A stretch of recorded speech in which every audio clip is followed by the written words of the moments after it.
ওই মাটির মধ্যে তুমি আমি একা, অন্ধকারের ঘর।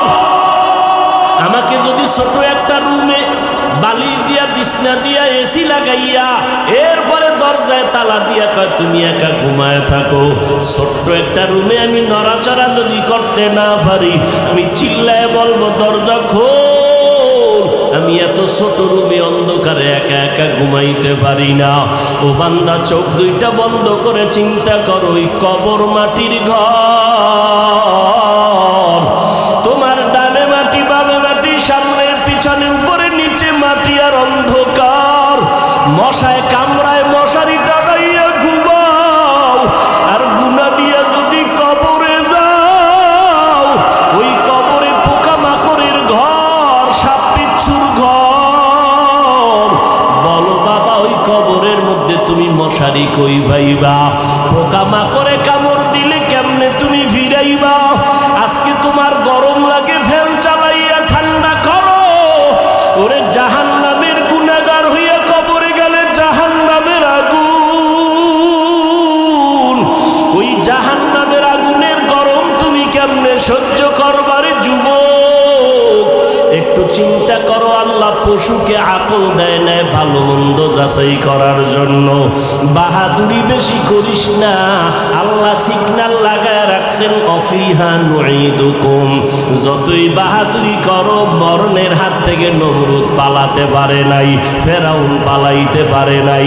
যেই ফেরাউন এত গরিব ছিল, এক সময় টাকা পয়সার মালিক হইয়া চেয়ারে বৈশা কয়, ও হামান, আমার মনে চায় যেন একটু খোদা খোদা ভাব লাগতেছে, একটু দাবি করতে মনে চায়। হামান বলে করো। ফেরাউন বলে, আমি শুধু খোদা দাবি করব না, আনা রব্বুকুমুল আলা, আমি সবার থেকে বড় খোদা দাবি করলাম। আল্লাহ তাআলা ওই ফেরাউনের খোদাই খাহেশ লোহিত সাগরের পানিতে চুবাইয়া ধ্বংস করে দিলেন। এরে আল্লাহর বান্দারা, এই করোনার ভিতরে তাকায় দেখো, গোটা দুনিয়াটা স্তব্ধ হয়ে গেল। যারা নিজেদের খোদা খোদা ভাব নিয়ে চেয়ারে বসছিল, তারাও মাথা নত করে বলে আসমানওয়ালার ক্ষমতা ছাড়া জমিনে কোনো পাওয়ার নাই। এরে আল্লাহর বান্দা, নবী বলেন ওই কবরে প্রশ্ন তিনটা হবে, আর কোনো কথা হবে না। রবের পরিচয় দাও, ধর্মের পরিচয় দাও, রহমাতুল লিল আলামিনের পরিচয় দাও। এই তিনটা প্রশ্নের জবাব যারা দিতে পারবা, নবী বলেন তাদের কবর হবে রাউযাতুম মির রিয়াজিল জান্নাহ। আর যারা জবাব দিতে পারবা না, তাদের কবর হবে হুফরাতুম মিন হুফারিন নার। ওই অন্ধকার কবরের প্রশ্নের জবাব কে দিতে পারবে? আমি হুজুর, আমি বক্তা পারবো, গ্যারান্টি নাই। ওরে আমি পারবো বলিয়া যদি গ্যারান্টি থাকতো, জমিনের মধ্যে জান্নাতের সার্টিফিকেট পাইছেন 10 জন সাহাবা। আবু বকর, ওমর, ওসমান, আলী রাদিয়াল্লাহু আনহুম আজমাইন সহ 10 জন সাহাবা জান্নাতের টিকিট পেয়েছেন। আবু বকরের মর্যাদা যদি সারা রাত বয়ান করি শেষ করা যাবে না। কে সে আবু বকর? মদিনার নবী বলেন, সমস্ত মুমিনের আমল যদি এক পালায় ওজন দেওয়া হয়, আমার আবু বকরের নেকের পাল্লা ও ভারী হয়ে যাবে। সেই আবু বকর জান্নাতের টিকিট পাওয়ার পর মায়ার নবীর হুজরার পাশে নবী শুয়ে আছেন। রাতের গভীরে হঠাৎ শুনে কান্নার আওয়াজ। নবী উকি মেরে দেখে মসজিদের ভিতরে আবু বকর নামাজে দাঁড়ায় দাঁড়ায় কান্না করে। আমার নবী বের হইলেন, নামাজ আনতে বললেন। আবু বকর নামাজে দাঁড়ায় কান্না করলেন কেন? আবু বকর বলেন, পয়গম্বর, কোরআনের একটা আয়াত আমারে কান্না করায় দিল। কোন আয়াতে কান্না করাইলো? ইন্নাল্লাহা আশতারা মিনাল মুমিনিনা আনফুসাহুম ওয়া আমওয়ালাহুম বিআন্না লাহুমুল জান্নাহ। আল্লাহ বলেন, মুমিনের জান মাল আমি কিনে নিলাম, বিনিময়ে মুমিনের জান্নাত দিয়া দিলাম। নবী বলে, এটা তো খুশির খবর, এটা তো আনন্দের খবর, এখানে কান্নার কি আছে? আবু বকর বলে, নবী আপনি জানেন আমি বড় এক কাপড় কাপড়ের ব্যবসায়ী, কাপড়ের দোকান দেই।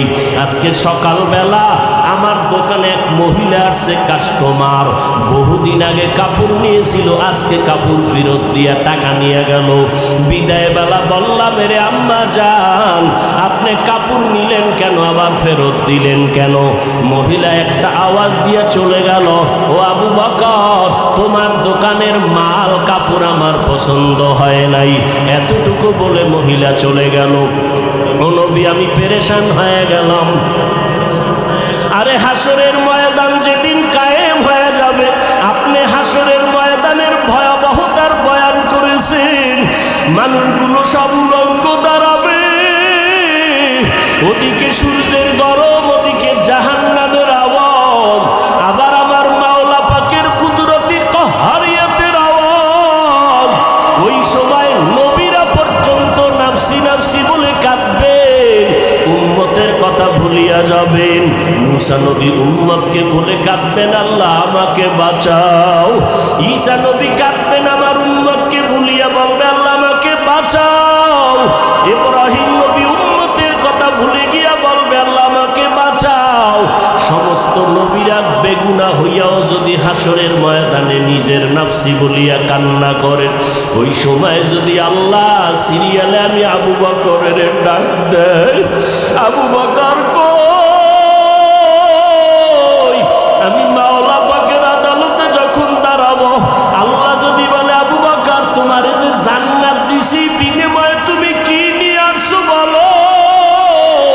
আমি যদি বলি, আল্লাহ তেলাওয়াত নাও, জিকির নাও, জিকির করেছি, নামাজ পড়েছি নাও, আল্লাহ যদি মহিলার মতো কথাটা বলিয়াই ফালায়, আবু বকর, তোমার আমল নিয়া তুমি জাহান্নামে যাও, আমার জান্নাত আমারে ফিরায় দাও। ও আল্লাহ, কারণ কি?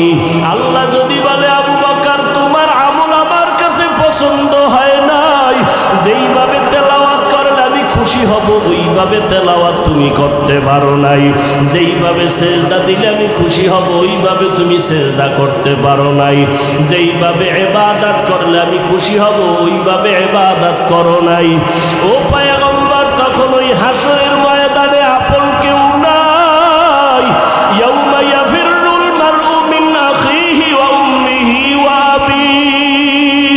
ওরে ভাই ভাইয়ের পরিচয় দিবে না, সন্তান মা বাবার পরিচয় দিবে না, কেউ কারো আপন হবে না। এরে যুবক, ও টেকনাফের মুসলমান, ও পর্দার আড়ালের আম্মা জান, দুনিয়াতে দেখছেননি কেউ বিপদে পড়লে আপনেরাই তার বন্ধু থেকে দূরে সরে যায়।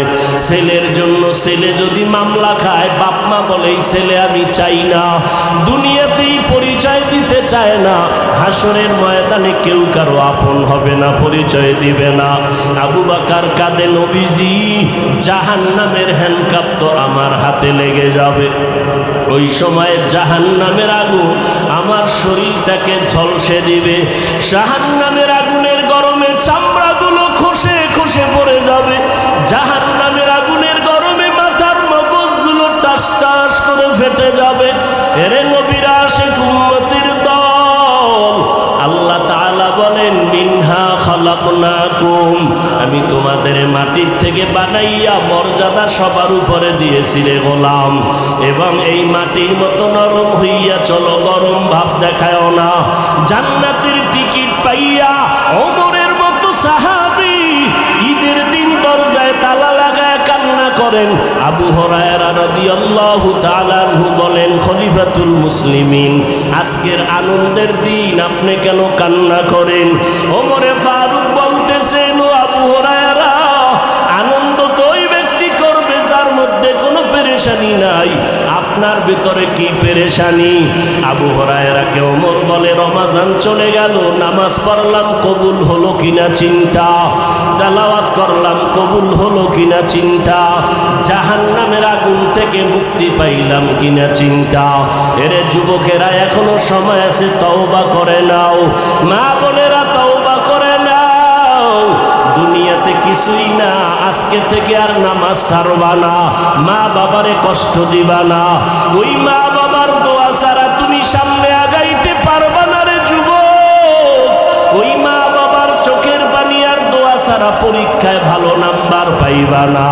ওই মা বাবার দোয়া কতটা দরকার। আজকে যার মা নাই তার দোয়ার দরজা একটা বন্ধ, যার আব্বা নাই তার দোয়ার দরজা দুটোটাই বন্ধ। কথা ঠিক? আর যার মা বাবা বেঁচে আছে তার শক্তি, বিছানায় পড়ে আছে মা বাপ, তারপরও কলবের একটা শক্তি যে আমার মা বাপ বেঁচে আছে। কিছু না পারলেও দোয়া করতে পারলো, আর কিছু না পারলেও কি পারবে? দোয়াটা অনেক। আরশে আজিমে মা বাবার দোয়া পৌঁছতে কোনো পর্দা থাকে না। আল্লাহ যাদের মা বাপ দুনিয়াতে নাই, আল্লাহ জান্নাতের উঁচু আলা মাকাম দান করেন। আল্লাহ যাদের আব্বা আম্মা বেঁচে আছেন এখনো, আল্লাহ সুস্থতার সাথে নেক হায়াত দান করেন। আপনারা সচরাচর শুনে থাকেন বাইজিদ বোস্তামি মায়ের দোয়ায় বহু কিছু হয়ে গেছে। মায়ে যখন দোয়া করে চলে যায় ওই আরশ পরে, সাথে সাথে কবুল হয় ফল দেখিতে পাও। মায়ের দোয়া লও হে মুমিন, মায়ের দোয়া লও, মায়ের দোয়া লও হে মুমিন, মায়ের দোয়া লও। বিপদে পড়বে না তুমি যখন যেথায় যাও, বিপদে পড়বে না তুমি যখন যেথায় যাও।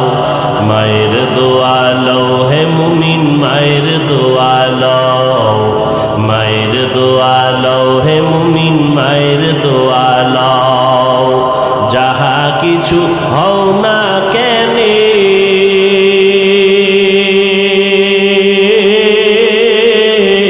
কিছুই না মায়ের দোয়া বিনে।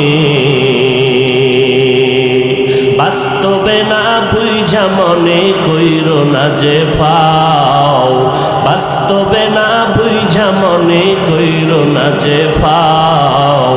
মায়ের দোয়া লও হে মুমিন, মায়ের দোয়া লও, মায়ের দোয়া লও হে মুমিন, মায়ের দোয়া লও। নিজে নিজে মনে করো টাকায় আমি হইলাম বড়, যার কারণে মৃত্যু মুখে বেঈমান হয়ে যাও, যার কারণে মৃত্যু মুখে বেঈমান হয়ে যাও। মায়ের দোয়া লও হে মুমিন, মায়ের দোয়া লও, মায়ের দোয়া লও হে মুমিন, মায়ের দোয়া লও। বিপদে পড়বে না তুমি যখন যেথায় যাও, বিপদে পড়বে না তুমি যখন যেথায় যাও। মায়ের দোয়া লও হে মুমিন, মায়ের দোয়া লও, মায়ের দোয়া লও হে মুমিন, মায়ের দোয়া লও। একটি গেলাস পানির ফলে বাইজিদের কোলে তুলে, হাত তুলে মা বলে বাইজিদকে ওলি বানাও, হাত তুলে মা বলে বাইজিদকে ওলি বানাও। মায়ের দোয়া লও হে মুমিন, মায়ের দোয়া লও, মায়ের দোয়া লও হে মুমিন, মায়ের দোয়া লও। বিপদে পড়বে না তুমি যখন যেথায় যাও, বিপদে পড়বে না তুমি যখন যেথায় যাও। মায়ের দোয়া লও হে মুমিন, মায়ের দোয়া লও। যার কারণে বাইজিদেরই নাম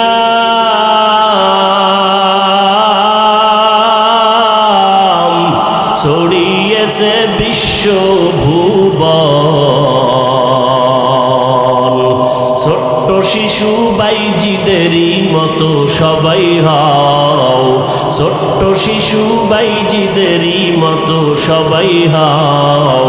মায়ের দোয়া লও হে মুমিন, মায়ের দোয়া লও, মায়ের দোয়া লও হে মুমিন, মায়ের দোয়া লও।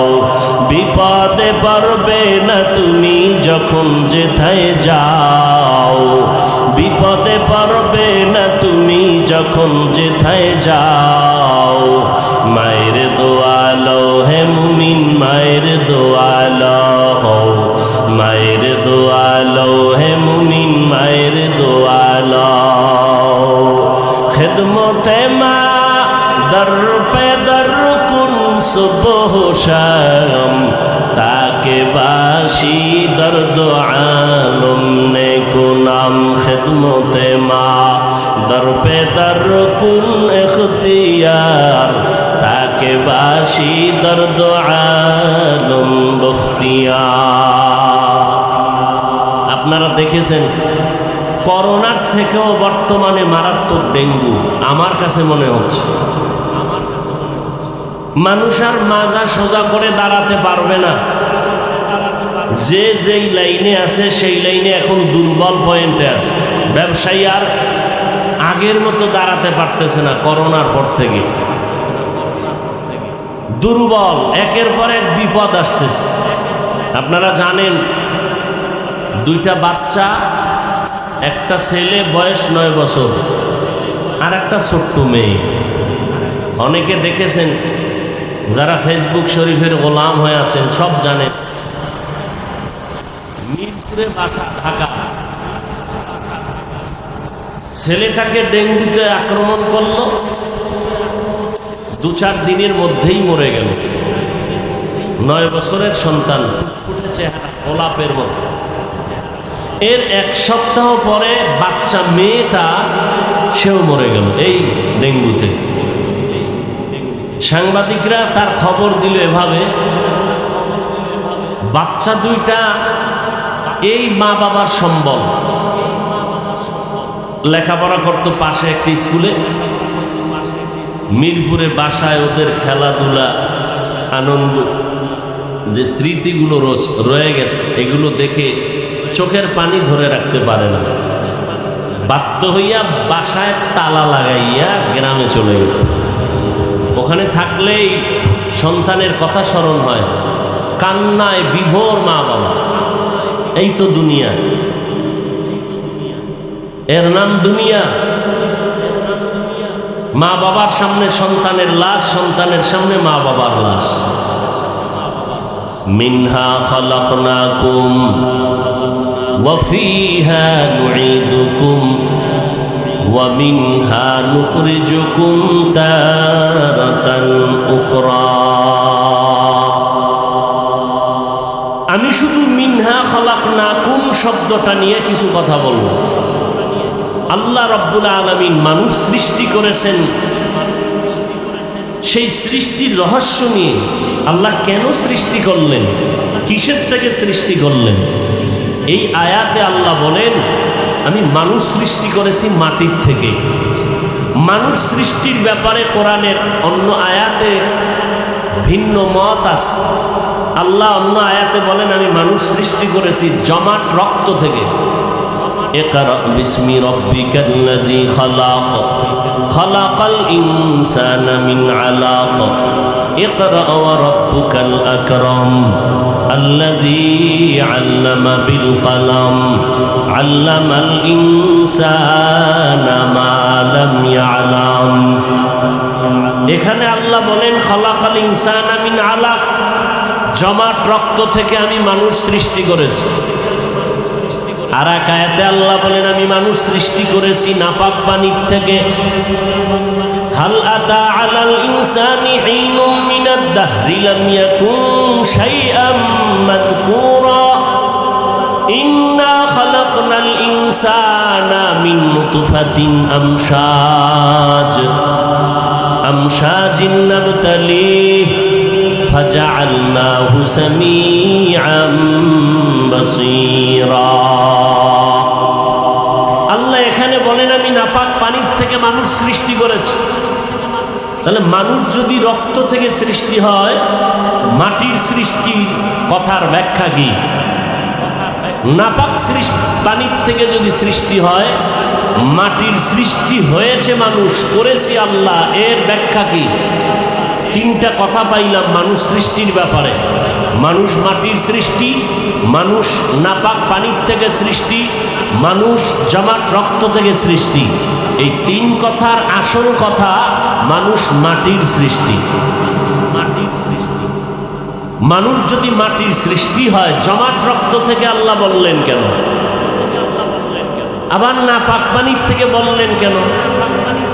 এটা কিভাবে আল্লাহ আর এক আয়াতের ব্যাখ্যা দিয়ে বলেন, ওয়ালাকাদ খালাকনাল ইনসানা মিন সুলালাতিন মিন তিন সুম্মা জাআলনাহু নুতফাতান ফি قرارٍ مكين ثم خلقنا النطفة علقة فخلقنا العلقة مضغة فخلقنا المضغة عظاما فكسونا العظام لحما ثم أنشأناه خلقا آخر فتبارك الله أحسن الخالقين।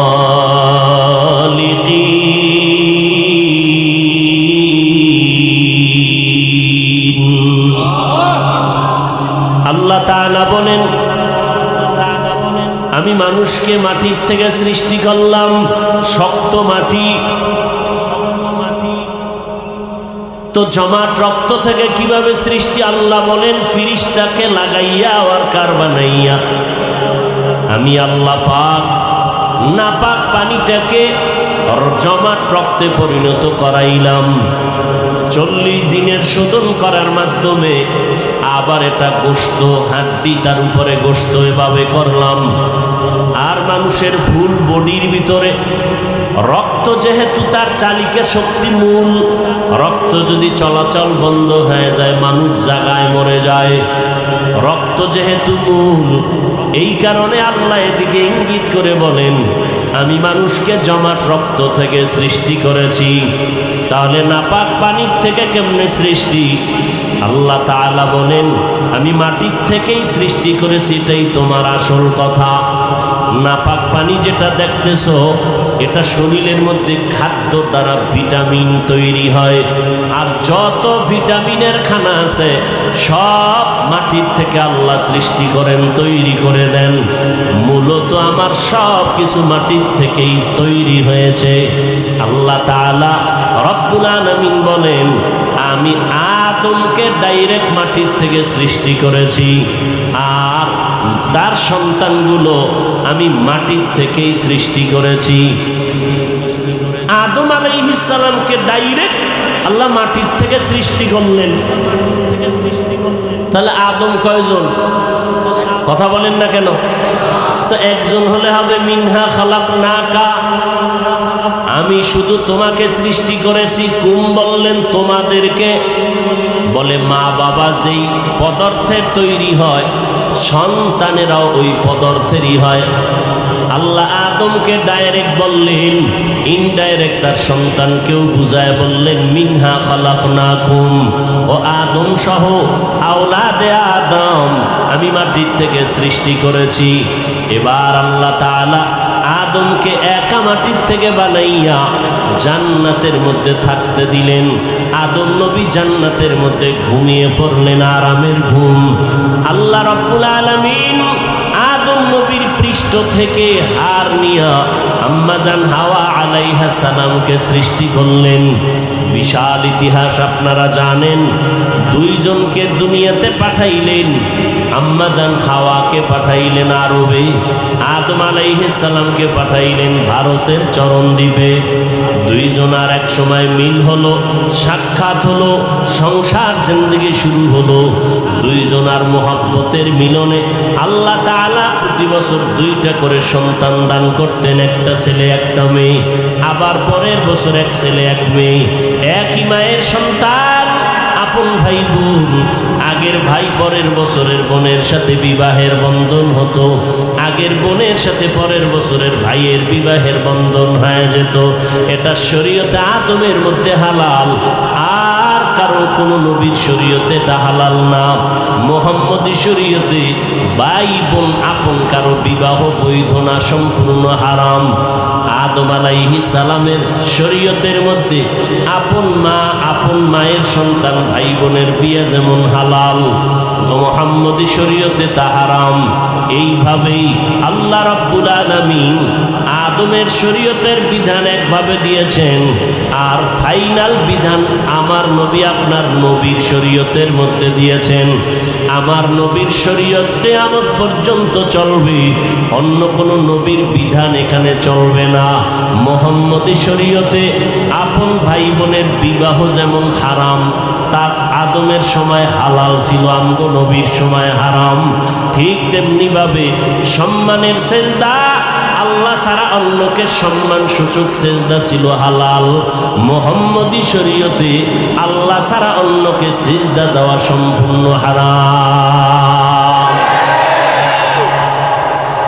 সম্মানেরও সেজদা নাই, ইবাদাতান নাই, তাজিমানও নাই, মুহাম্মদী শরীয়তে হারাম। যদি সম্মানের সেজদা পাইতো বা হালাল হইতো, তাহলে আমার রসুলকে আশেকরা মোহব্বতে সেজদা দিত। কেউ দিয়েছে? আমার নবীর থেকে বড় পীর, বড় বুজুর্গ, বড় মুফাসসির, মুহাদ্দিস আর কেউ আছে? সেই নবীরে কেউ সেজদা দিছে মোহব্বত করে? কারণ কি? মুহাম্মদী শরীয়তে আল্লাহ ছাড়া আর অন্যকে সেজদা দেওয়া।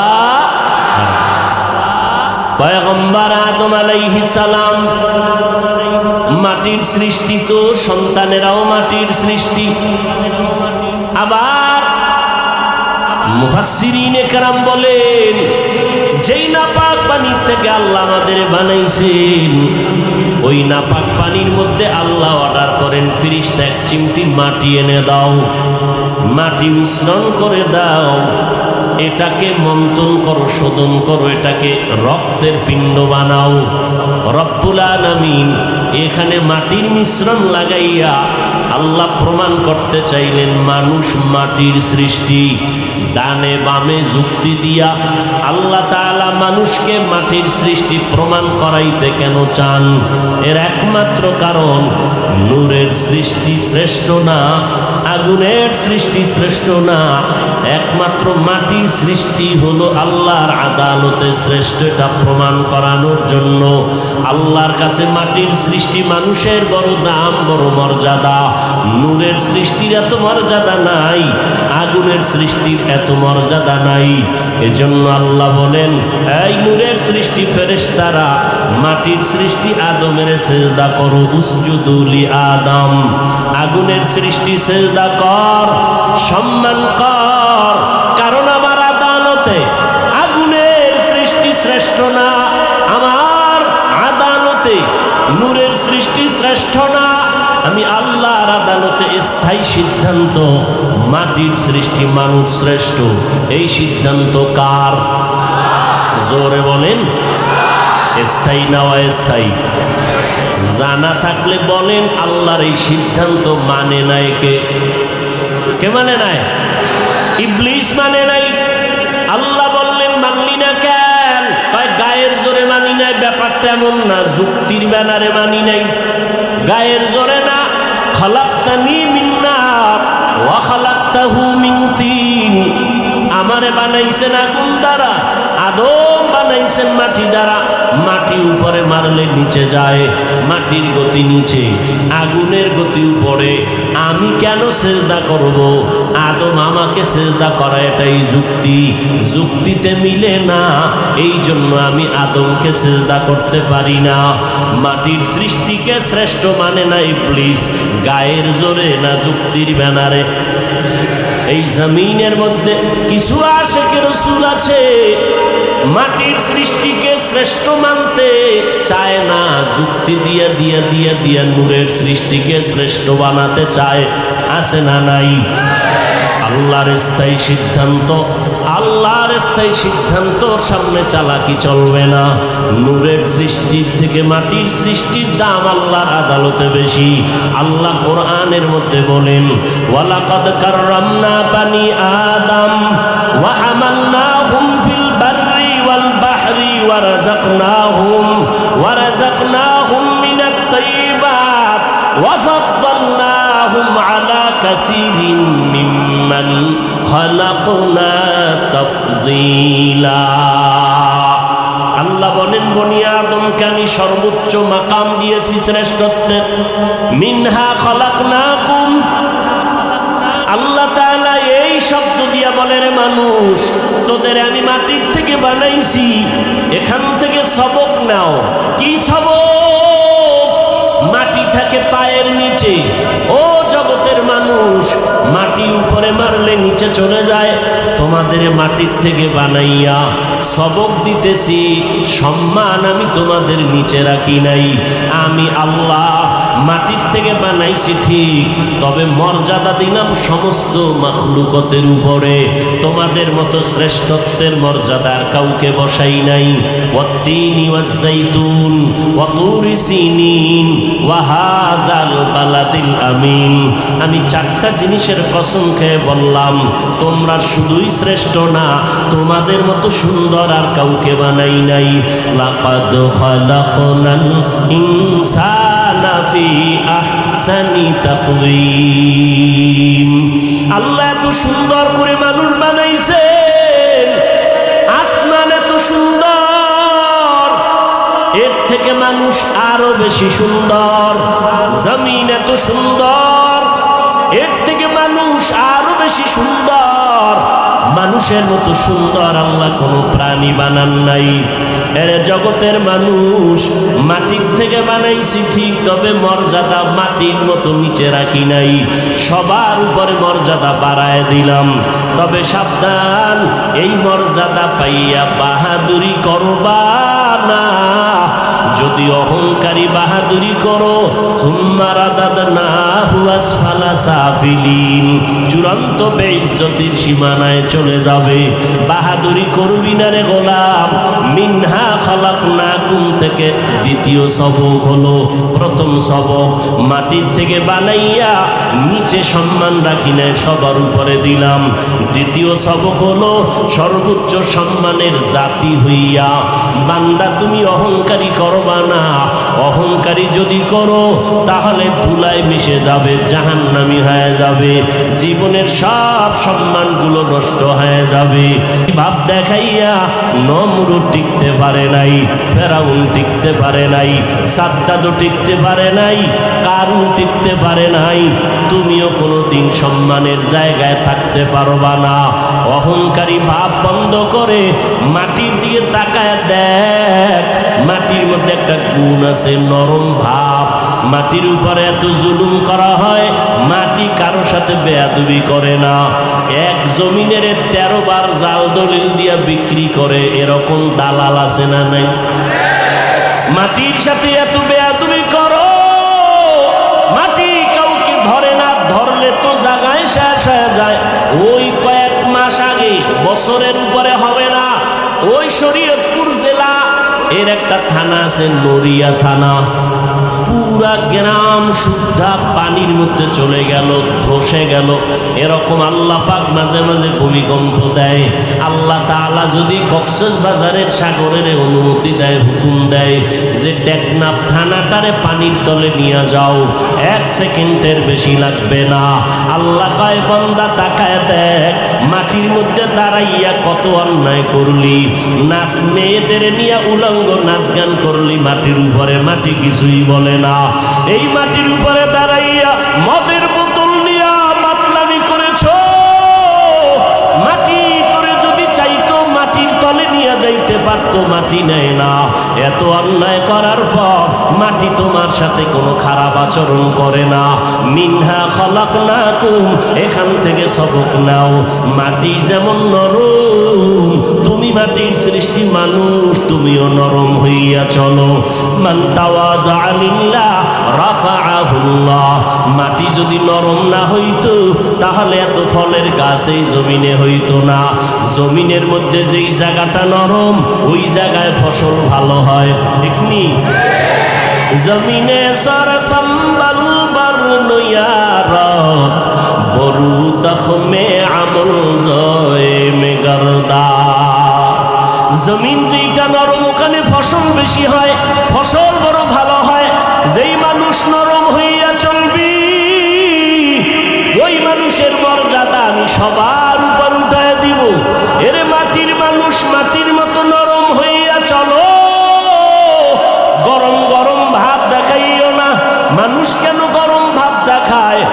গরম জিনিস ভিতরে আছে, এই জন্য গরম ভাব। কয় কি আছে? কয় টাকা। টাকার গরমে গরম গরম ভাব। বলে আর একজনের টাকা নাই, সেও দি গরম ভাব দেখায়। কি বুঝি? কয় তার কাছে ক্ষমতার গরম, এই জন্য গরম গরম ভাব দেখায়। কারুন ক্ষমতা টাকার গরমে ভাব দেখাইয়া মুসা নবীর সাথে বেয়াদবি করে ফেললো।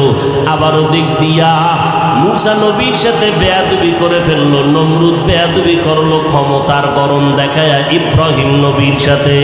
আর একজনের টাকা নাই, ক্ষমতাও নাই, সে দেখি আবার গরম গরম ভাব দেখায়। সালাম দিলেও দেয় না, দেয়ও না। কি ভাব, কি ভিতরে পুঁজি আছে? গরম। কয় আছে। কয় কি? কয় এলেম বেশি। এলেমের গরম। আমার মতো বড় বক্তা কেউ নাই, আমার মতো বড় মুহাদ্দিস কেউ নাই, আমার মতো বড় মুফতি কেউ নাই। আল্লাহ কয় তুমি এলেমের গরম দেখা, আমি অনেক কিছু জানি, অনেক কিছু জানি, অনেক কিছু জানি।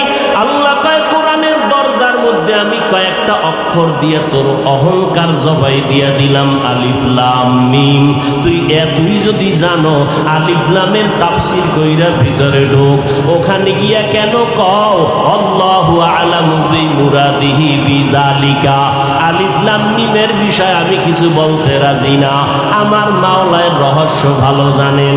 আল্লাহ কয় এতই কিছু জানো, কোরআনের দরজায় তোরে মাথা নত করে দিলাম। যদি নত হইয়া ঢুকো তো কোরআন থেকে বরকত পাবি। আর মাস্তানি যদি করো, আমি কারো তাফসীর পড়ব না, নিজে নিজে নিজে নিজে পণ্ডিতি করব, তাহলে দুনিয়ার মানুষ তোমাকে থুথু নিক্ষেপ করবে। এলমেরা জাজু করদন বেহিসাব, খলকেরা দাদন জওয়াবে বাসওয়াব, হক না দারদ দোস্তে খলকা জারেরা, নিস্তে ই খসলত একে দিনদারেরা। এলেমের গরম দেখাইও না, যত বড় খতিব দাবি করি না কেন। এই বাংলাদেশের মানুষ খতিবে আজম সিদ্দিক আহমদ রহমতুল্লাহ আলাই এর মতো বড় দামি হওয়া যাবে না।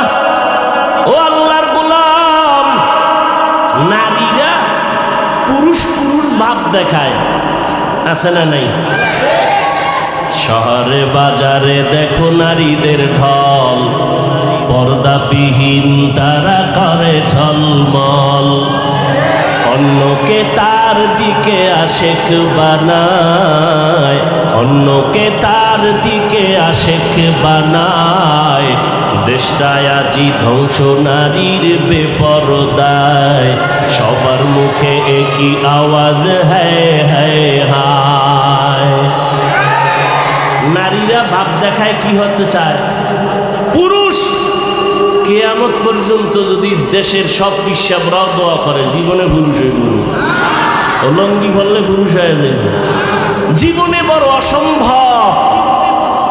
কিয়ামত পর্যন্ত যদি কান্না করো আমারে পুরুষ বানাও, দুনিয়ার সব অলংকার যদি লাগাও, সব সিস্টেম যদি করো, তারপরও পুরুষ হওয়া সম্ভব হবে না। এরে নবীর উম্মতের দল, যত মুহাদ্দিস হইয়া বড় বড় দাবি করো, শাহ ওলিউল্লাহ মুহাদ্দিসের সমতুল্য হওয়া যাবে না। অথচ তাদের হালাত কেমন?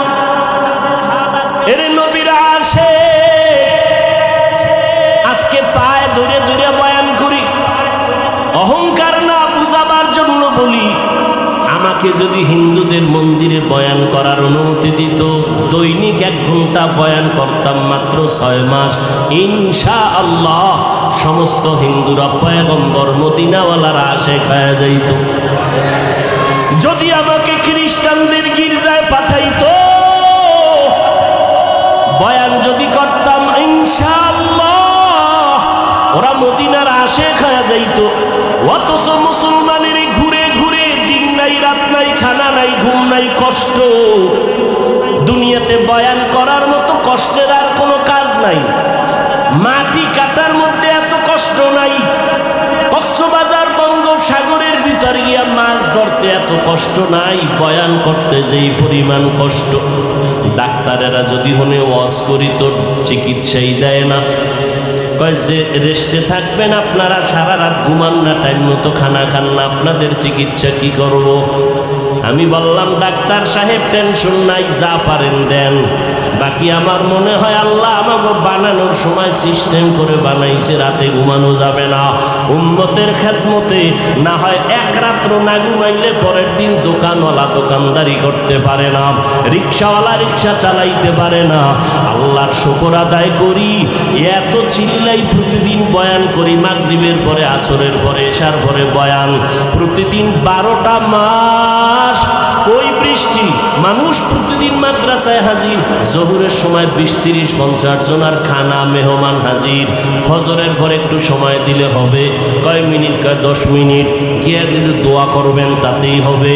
ওরে আল্লাহর বান্দা, চিন্তা করে দেখলাম সারাটা বছর মুসলমানের সময় দেই, বয়ান করি, পায়ে ধরে ধরে বয়ান করি, বিনয়ের সাথে বয়ান করি, কিন্তু কি ফলাফল? মোনাজাতটা দিয়া প্যান্ডেল থেকে রাস্তায় বের হইতে না হইতে দেখি আল্লাহর বান্দারা বিড়ি মুখে নিয়ে বাড়ি যায়। বিড়ি খোরাছে না নাই? ওয়াজের আগেও বিড়ি, মোনাজাতের পরেও বিড়ি। মোনাজাতে কি বিড়ি চাইছেন? আফসোস। এরে নবীরা আশেকের যুবক, আমিও মুসলমান, তুমিও মুসলমান, হিন্দুদের ধর্ম আলাদা, আদর্শ আলাদা, খ্রিস্টানের ধর্ম আলাদা, আদর্শ আলাদা। তুমি আমি মুসলমান, তোমার আমার ধর্ম এক না আলাদা? জোরে বলো। তোমার আমার আল্লাহ, তোমার আমার নবী, তোমার আমার কোরআন, তোমার আমার কাবা, তুমি আমি দুনিয়াতে আসছি তাও এক, শুধু টেকনাফওয়ালারা লুঙ্গি ভরে আসছে, সব এক। আমিও যেইভাবে দুনিয়াতে আসছি তুমি আসছো, বিদায় বেলাও হবে কি না আলাদা? আমি আজ বক্তা নিয়ে বসছি, বক্তা ভাব, তুমি আজকে শ্রোতা, তুমি ডাক্তার, আমি রুগী, আমি ইমাম, তুমি মুক্তাদি, কিন্তু যেদিন সাদা কাফনে ঢুকবা সেই দিন টের পাবা বাহাদুরি করার মজা কেমন। কে ধনী, কে গরিব, কে এমপি, কে মন্ত্রী, কে টাকাওয়ালা, কে দরিদ্র, কে রিক্সা ড্রাইভার, কোনো ভেদাভেদ নাই। ইমাম সাহেবেরও 3টা সাদা কাফন, মুক্তাদির কপালও 3টা সাদা কাফন, আমি বক্তারও 3টা কাফন, শ্রোতাদেরও 3 কাফন। কাফনে যেদিন ঢুকবা লেখা থাকবে এটা বড় হুজুরের লাশ, লেখা থাকবে। সব একাকার হয়ে গেছে, সাদা কাপড়ের প্যাকেট যখন হয়ে গেছে, কে হুজুর, কে ছাত্র, কে আলেম, কে মূর্খ, ভেদাভেদ নাই। কবরের সাইজও হবে এক, কবরের মধ্যে মাটি দিয়া পাড়াইয়া সবাই যখন বিদায় হবে, ওই কবরে 2 জন ফেরেশতা প্রশ্ন করার জন্য আসবে। আমাকেও 3টা প্রশ্ন করবে, আপনাকেও 3টা প্রশ্ন করবে। আমাকে বলবে না তুমি কত বড় বক্তা, তুমি কত বড় মাওলানা, তোমাকে দুনিয়ার মানুষ সম্মানের চেয়ার আগাইয়া দিত, তোমারে কত মোহাব্বত করে হাদিয়া দিত। কবরের মধ্যে কোনো সম্মান চলবে না। প্রশ্ন 3টা করা হবে, জবাব দাও, রবের পরিচয় দাও, ধর্মের পরিচয় দাও, রহমাতুল লিল আলামিনের পরিচয় দাও। মদিনার নবী বলেন, কে মাওলানা, কে মুফতি, ভেদাভেদ নাই, কে বড় লোক, কে ছোট লোক, ভেদাভেদ নাই। ওই মাটির মধ্যে তুমি আমি একা, অন্ধকারের ঘর। আমাকে যদি ছোট একটা রুমে বালিশ দিয়া, বিছনা দিয়া, এসি লাগাইয়া, এরপরে দরজায় তালা দিয়া কয় তুমি একা ঘুমায় থাকো, ছোট্ট একটা রুমে আমি নড়াচড়া যদি করতে না পারি, আমি চিল্লায় বলবো দরজা খোল, আমি এত ছোট রুমে অন্ধকারে একা একা ঘুমাইতে পারি না। ও বান্দা, চোখ 2টা বন্ধ করে চিন্তা করো, ওই কবর মাটির ঘর, তোমার ডানে মাটি, বামে মাটি, সামনে পিছনে, উপরে নিচে মাটি আর অন্ধকার। মশায় কামড়ায়, মশারি টানাইয়া ঘুমাও, আর গুনা দিয়া যদি কবরে যাও, ওই কবরে পোকামাকড়ের ঘর, সাপ বিচ্ছুর ঘর। সবাই কই ভাইবা, পোকামাকড়ে কামড় দিলে কেমনে তুমি ফিরাইবা? আজকে তোমার গরম লাগে, ফ্যান চালাইয়া ঠান্ডা করো। ওরে জাহান্নামের গুনাহগার হইয়া কবরে গেলে জাহান্নামের আগুন, ওই জাহান্নামের আগুনের গরম তুমি কেমনে সহ্য করবারে যুবক? একটু চিন্তা করো, আল্লাহ পশুকে আকল দেয় না ভালো মন্দ যাচাই করার জন্য। বাহাদুরি বেশি করিস না, আল্লাহ সিগন্যাল লাগায় রাখছেন অফিহা নুঈদুকুম। যতই বাহাদুরি করো, মরণের হাত থেকে নমরুদ পালাতে পারে নাই, ফেরাউন পালাইতে পারে নাই। যেই ফেরাউন এত গরিব ছিল, এক সময় টাকা পয়সার মালিক হইয়া চেয়ারে বৈশা কয়, ও হামান, আমার মনে চায় যেন একটু খোদা খোদা ভাব লাগতেছে, একটু দাবি করতে মনে চায়। হামান বলে করো। ফেরাউন বলে, আমি শুধু খোদা দাবি করব না, আনা রব্বুকুমুল আলা, আমি সবার থেকে বড় খোদা দাবি করলাম। আল্লাহ তাআলা ওই ফেরাউনের খোদাই খাহেশ লোহিত সাগরের পানিতে চুবাইয়া ধ্বংস করে দিলেন। এরে আল্লাহর বান্দারা, এই করোনার ভিতরে তাকায় দেখো, গোটা দুনিয়াটা স্তব্ধ হয়ে গেল। যারা নিজেদের খোদা খোদা ভাব নিয়ে চেয়ারে বসছিল, তারাও মাথা নত করে বলে, আসমানওয়ালার ক্ষমতা ছাড়া জমিনে কোনো পাওয়ার নাই। এরে আল্লাহর বান্দা, নবী বলেন ওই কবরে প্রশ্ন তিনটা হবে, আর কোনো কথা হবে না। রবের পরিচয় দাও, ধর্মের পরিচয় দাও, রহমাতুল লিল আলামিনের পরিচয় দাও।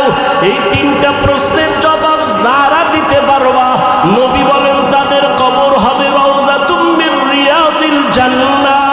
আর যারা জবাব দিতে পারবা না, তাদের কবর হবে হুফরাতুম মিন হুফারিন নার। ওই অন্ধকার কবরের প্রশ্নের জবাব কে দিতে পারবে? আমি হুজুর, আমি বক্তা পারবো, গ্যারান্টি নাই। ওরে আমি পারবো বলিয়া যদি গ্যারান্টি থাকতো, জমিনের মধ্যে জান্নাতের সার্টিফিকেট পাইছেন 10 জন সাহাবা।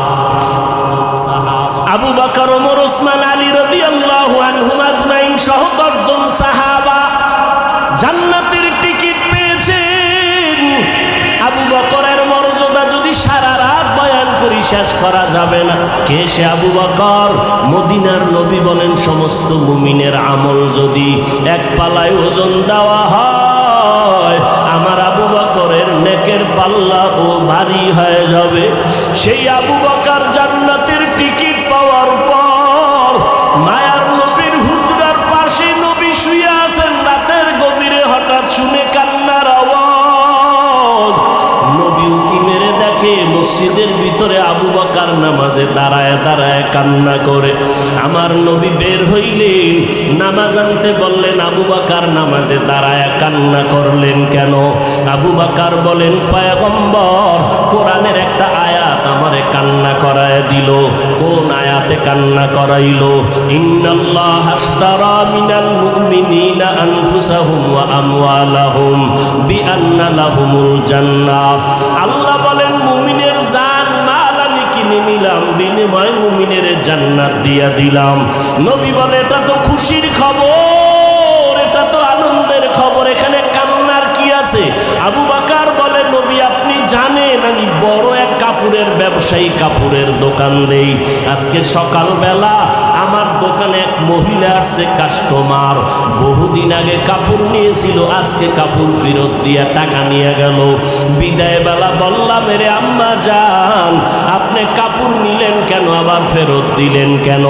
মহিলা একটা আওয়াজ দিয়ে চলে গেল, ও আবু বকর, তোমার দোকানের মাল কাপড় আমার পছন্দ হয় নাই। এতটুকু বলে মহিলা চলে গেল। ও নবী, আমি পেরেশান হয়ে গেলাম। আরে হাসরের ময়দান যেদিন কায়েম হয়ে যাবে, আপনি হাসরের ময়দানের ভয়াবহতার বয়ান করেছেন। মানুষগুলো সব উলঙ্গ দাঁড়াবে, ওদিকে সূর্যের গরম, ওদিকে জাহান্নামের আওয়াজ, আবার আমার মাওলা পাকের কুদরতি কাহারিয়াতের আওয়াজ। ওই সময় নবীরা পর্যন্ত নাফসি নাফসি বলে কাঁদবেন, উম্মতের কথা ভুলিয়া যাবেন। মুসা নবী উম্মতকে বলে কাঁদবেন, আল্লাহ আমাকে বাঁচাও। ঈসা নবী কাঁদবেন, আমার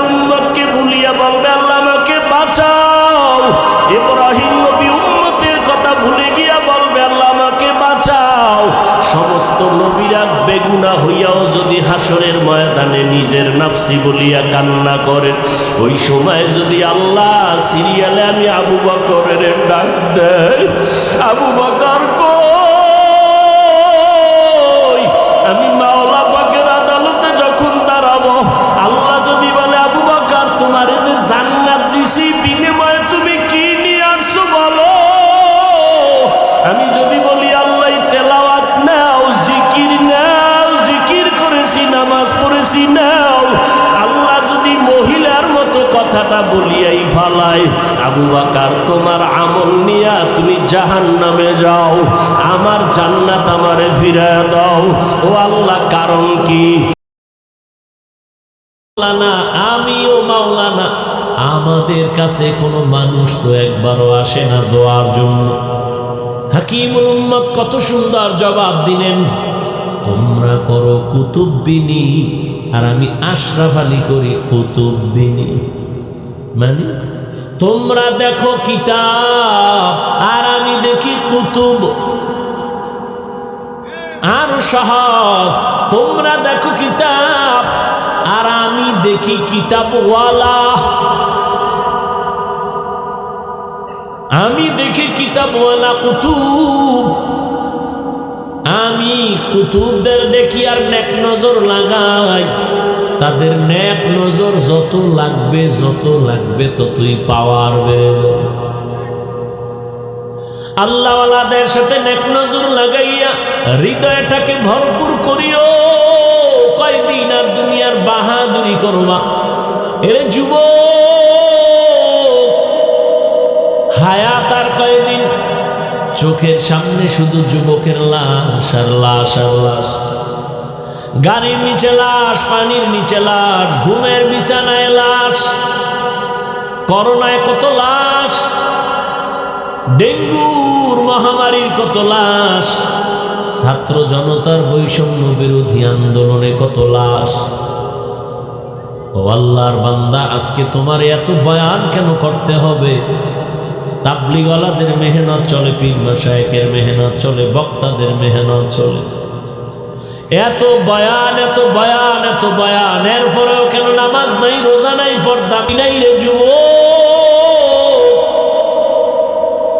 কার পেছনে পইরা কোন স্বার্থে দাড়ি রাখো না বলো? কার পেছনে ঘুরে কি পাওয়ার আশায় নামাজ ছাড়ছো বলো? আমি বলে যাই, লিখে রাখ, যার পেছনে ঘুরো এরা সব চান্দাবাজ আর ধান্দাবাজ। যার পেছনে ঘুরতেছে না সব চান্দাবাজ আর ধান্দাবাজ, কেউ তোর আপন না। অসুস্থ হয়ে এক সপ্তাহ বিছানায় ফিরে থাক, তোর খবর আর নিবে না। স্বার্থে আঘাত দিলে দেখবি দল থেকে নাম কাটবে না, কল্লা কেটে ফেলবে। এর নাম সোনার বাংলার রাজনীতি। ওই চান্দা বাজার ধান্দাবাজ, চান্দা দিবি শান্তি, চান্দা দিবি না তোরে সাইজ করে ফেলবে। অতএব যার পিছনে ঘুরে দাড়ি কাটছো, নামাজ ছাড়ছো, কেউ তোর আপন না। আল্লাহর জাতের কসম, এই জমিনে তোর কলিজার আপন নিঃস্বার্থ একমাত্র উলামায়ে কেরাম। ছাত্র জনতার বৈষম্য বিরোধী আন্দোলনে কই ছিল তোর নেতা? উলামায়ে কেরাম ছাত্রদের নিয়ে জান বাজি রেখা ময়দানে আন্দোলনে নেমেছিল। ক্ষমতার চেয়ার দখলের জন্য নামে নাই। যদি তাই হইতো উপদেষ্টাদের নামাইয়া হুজুরেরা আন্দোলন করতো আঙ্গ বসা। কেউ হুজুর কিছু বলে না, তবে বলছে আমরা এই জাতি নিয়ে মাথা ঘামাই, এই জাতির জুলুম থেকে বাঁচাইছি, আবার জুলুম করবি, আবার আন্দোলন হবে। ওলামায়ে কেরাম এই জাতিকে নিয়ে যেই ভাবনাটা ভাবে, আল্লাহর কসম এই ভাবনা কেউ ভাবে না। সবাই তার চেয়ার নিয়ে ভাবে, দল নিয়ে ভাবে। ওলামায়ে কেরাম নিজের চেয়ারের চিন্তা করে না। ইমামতি থাক আর না থাক কোনো পেরেশানি নাই, বয়ান হোক না হোক পেরেশানি নাই। এই জাতিকে কেউ যেন জুলুম করতে না পারে, বাঁচাইতে হবে। এই জন্য কোনো আলেম কাউকে গালি দেয় না, দেখলেই হাসি মুখে বুকে লাগায় সালাম দেয়।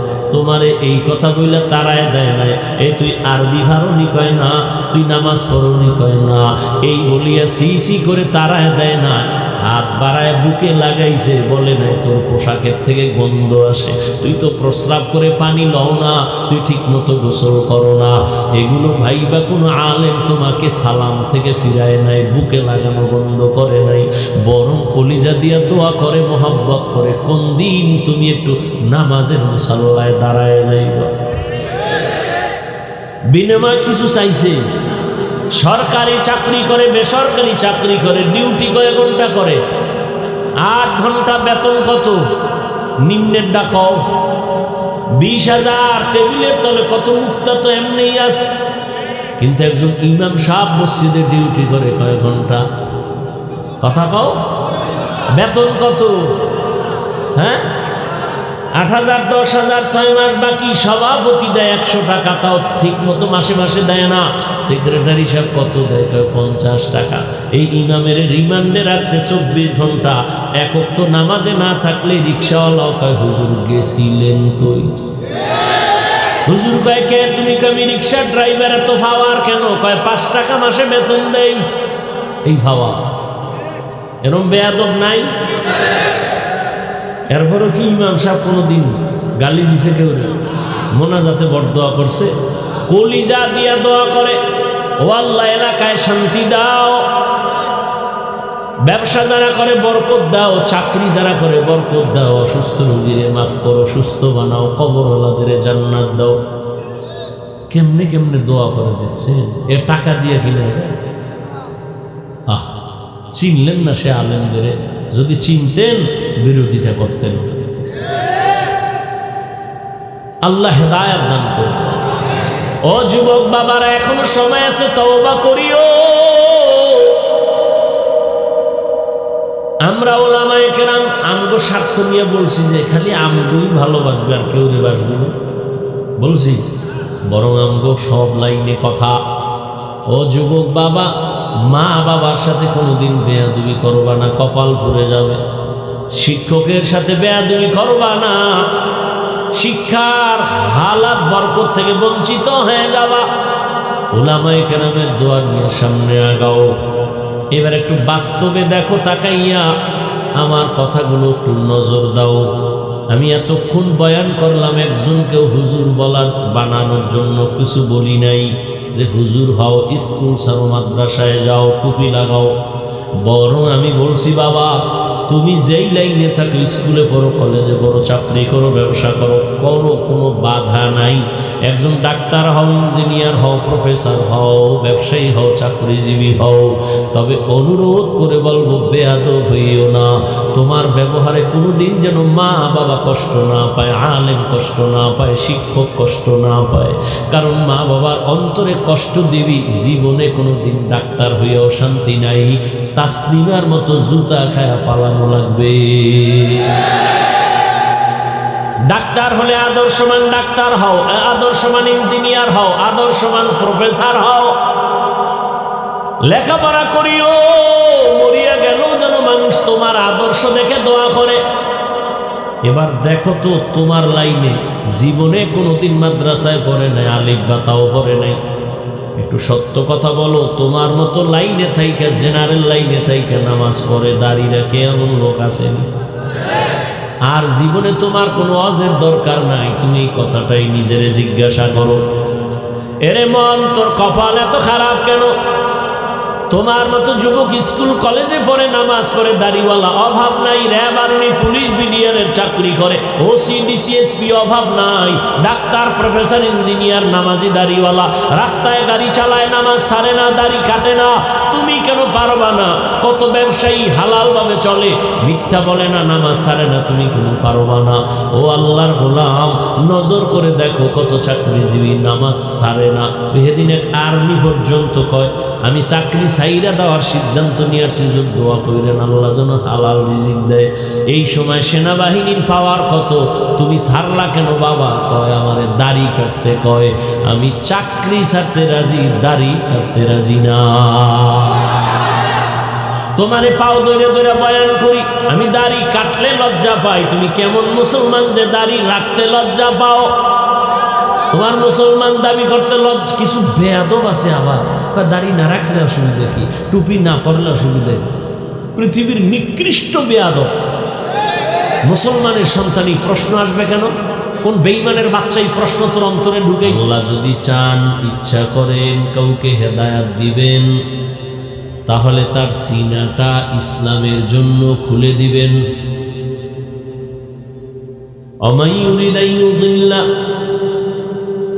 আর যদি আল্লাহ ইচ্ছা করেন কাউকে হেদায়াত দিবেন না, তার সিনাটা ইসলামের জন্য খুলবে না।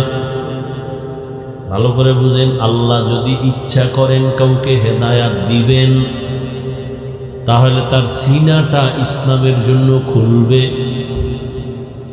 আর যদি আল্লাহ চান হেদায়াত দিবেন না, তাহলে তার সিনাটা ইসলামের জন্য খুলবে না। বান্দার দোষ কি? হ্যাঁ, এখানে একটা প্রশ্ন গভীর ভাবে আছে।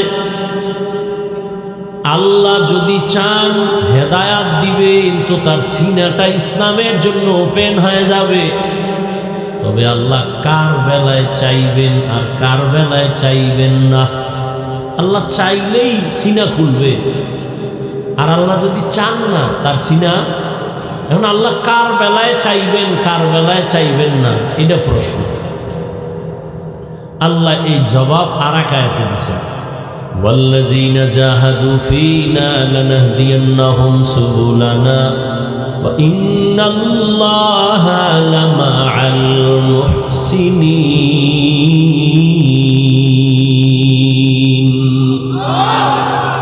ওয়াল্লাযীনা জাহাদু ফীনা, যারা চূড়ান্তভাবে হেদায়াতের চেষ্টা করবে, লানাহদিয়ান্নাহুম সুবুলানা আয় লানুবাসসিরান্নাহুম তুরুকানা, আমি আল্লাহ তার সামনে অনেকগুলো হেদায়েতের পথ খুলে দিব। তাহলে আল্লাহ কার বেলা ইচ্ছা করবেন হেদায়েতের যে সিনা খুলবে, কার বেলা ইচ্ছা করবেন না হেদায়েতের সিনাও খুলবে না। যে আল্লাহর কাছে চাইবে, চেষ্টা করবে হেদায়েতের জন্য, আল্লাহ বলেন লানাহদিয়ান্নাহুম সুবুলানা, আমি হেদায়েতের অনেক রাস্তা খুলে দিব। যে চেষ্টা করবে না তার জন্য খুলব না। ফলাফল কি দাঁড়াইল? আল্লাহ কারে হেদায়েত দিবেন, কারে দিবেন না। যেই বান্দা চাইবেন সে পাইবেন, যে চাইবে না। যেই নবীজির চেহারা এক নজর যদি মুহাব্বতের নজরে তাকায়, জাহান্নামের আগুন হারাম। কেমন মায়ার নবী আমার, এক নজর দিয়া যদি তাকাইতো পেটের ক্ষুধা নিবারণ হয়ে যাইত। আম্মা জান আয়েশা রাদিয়াল্লাহু আনহা বলেন, এশার নামাজের পর আমি একটা সুই সুতা নিয়ে সেলাই কাজ করতেছিলাম, চিকন সুই। হঠাৎ বাতি নিভে গেছে, তেল নাই, সুইটাও ভরে গেছে, আর খুঁজতেও পারি না। বাতি জ্বালা বসে, তেলও নাই। রহমতের নবী এশার নামাজের পরে আমার ঘরে আসছেন। রহমতের নবীর চেহারার আলোতে কুটির গোড়ায় সুইটা পেয়ে গেল। কেমন মায়ার নবী আমার। গর্তের পিপিলিকা আরজি পেশ করে, হে আল্লাহ, একটু তোমার ঘর বাইতুল্লাহ দেখাও, মদিনার রওজা একটু ঘুরায় দাও। গর্তের সাপ অপেক্ষা করে, নবীর চেহারা মোবারক এক নজর দেখবে। হিজরতের রাতে ওই সাপ ওই গর্তে ছিল, আবু বকর আটকায় দিছে, দেখতে পারবে না বিদায় আঘাত করছে। দীর্ঘদিন পর্যন্ত ওই সাপ অপেক্ষায় ছিল গর্তে রহমতের নবীরে দেখবে। সেই নবীকে একদিন আর 2 দিন না, সামনে বসে 13 বছর দেখছে। কয় বছর? নবীজির সুন্দর বয়ান শুনছে, কিন্তু কালেমা পড়ে নাই। এত বড় বেঈমানের নাম জানেননি? কে? গর্বা সুরত আদমি ইনসাবুদে अहमद अबू जहलो हम एक साबुदे आदमीरा आदमीयत लाज़िमास औदेरागर बूना बाशद ही जमा। একটা প্লাস্টিকের মূর্তি লইয়া এই প্যান্ডেলের মধ্যে কেমন ওয়াজের নিয়ত এরা বলে হেদায়েত আছে, প্লাস্টিকের একটা মাছ কিনছে, বেলুন কিনে ওয়াজে আসলে। এতটা নোংরা হয়ে গেছে পরিবেশ, কাকে বলবো? সব জায়গার হালাত বড় খারাপ। খুব একটু খেয়াল করেন, আপনি পিছে জানছেন, আপনি আকাম কম করেননি। বাচ্চা কাঁদতেছে, একটা পুতুল লয়ে গেছে বাচ্চার কান্না থামানোর জন্য। আমরা হুজুরেরা তো কোনোদিন পুতুল কিনি নাই, আমাকে বাচ্চারা কাঁদে না, কোনোদিন তো পুতুল দিই নাই। আপনার কপালটা এত খারাপ কেন? কার অভিশাপ লয়ে দুনিয়াতে আসছেন? দাবি করেন মুসলমান, বাপ দেখান মাস্তানি বুজুর্গ বাপ, অজে আসছে বেলুন কিনছে, বউকা কি অজে গেলা কি আনলাই যে মোনাজাতে বেলুন কবুল হয়ে গেছে। আর নাই? আচ্ছা, ওয়াজ উপলক্ষে মার্কেট হবে কেন?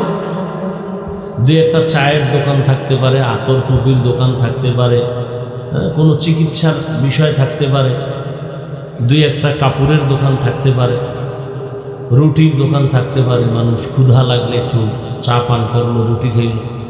সেখানে বেলুনের দোকান কেন? খেলনার দোকান কেন? আর সেই দোকানের মধ্যে আবার মেয়েরা ঢুকবে কেন? যুবক ঢুকবে কেন? তো এটা বেহেশতের বাজার, ওটা জাহান্নামের বাজার।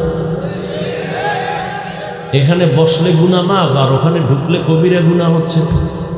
তো ওই কবিরা গুনার দায়ভার কারা নেবে?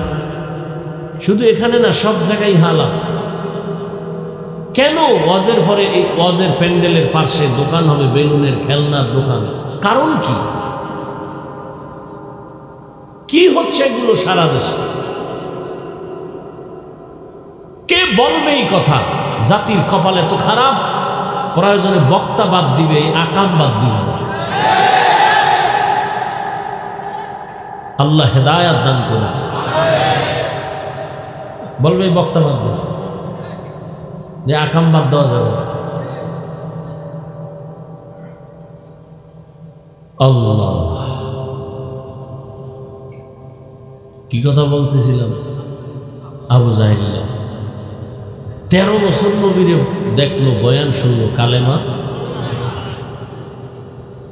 আর অন্যদিকে 27 বছরের যুবক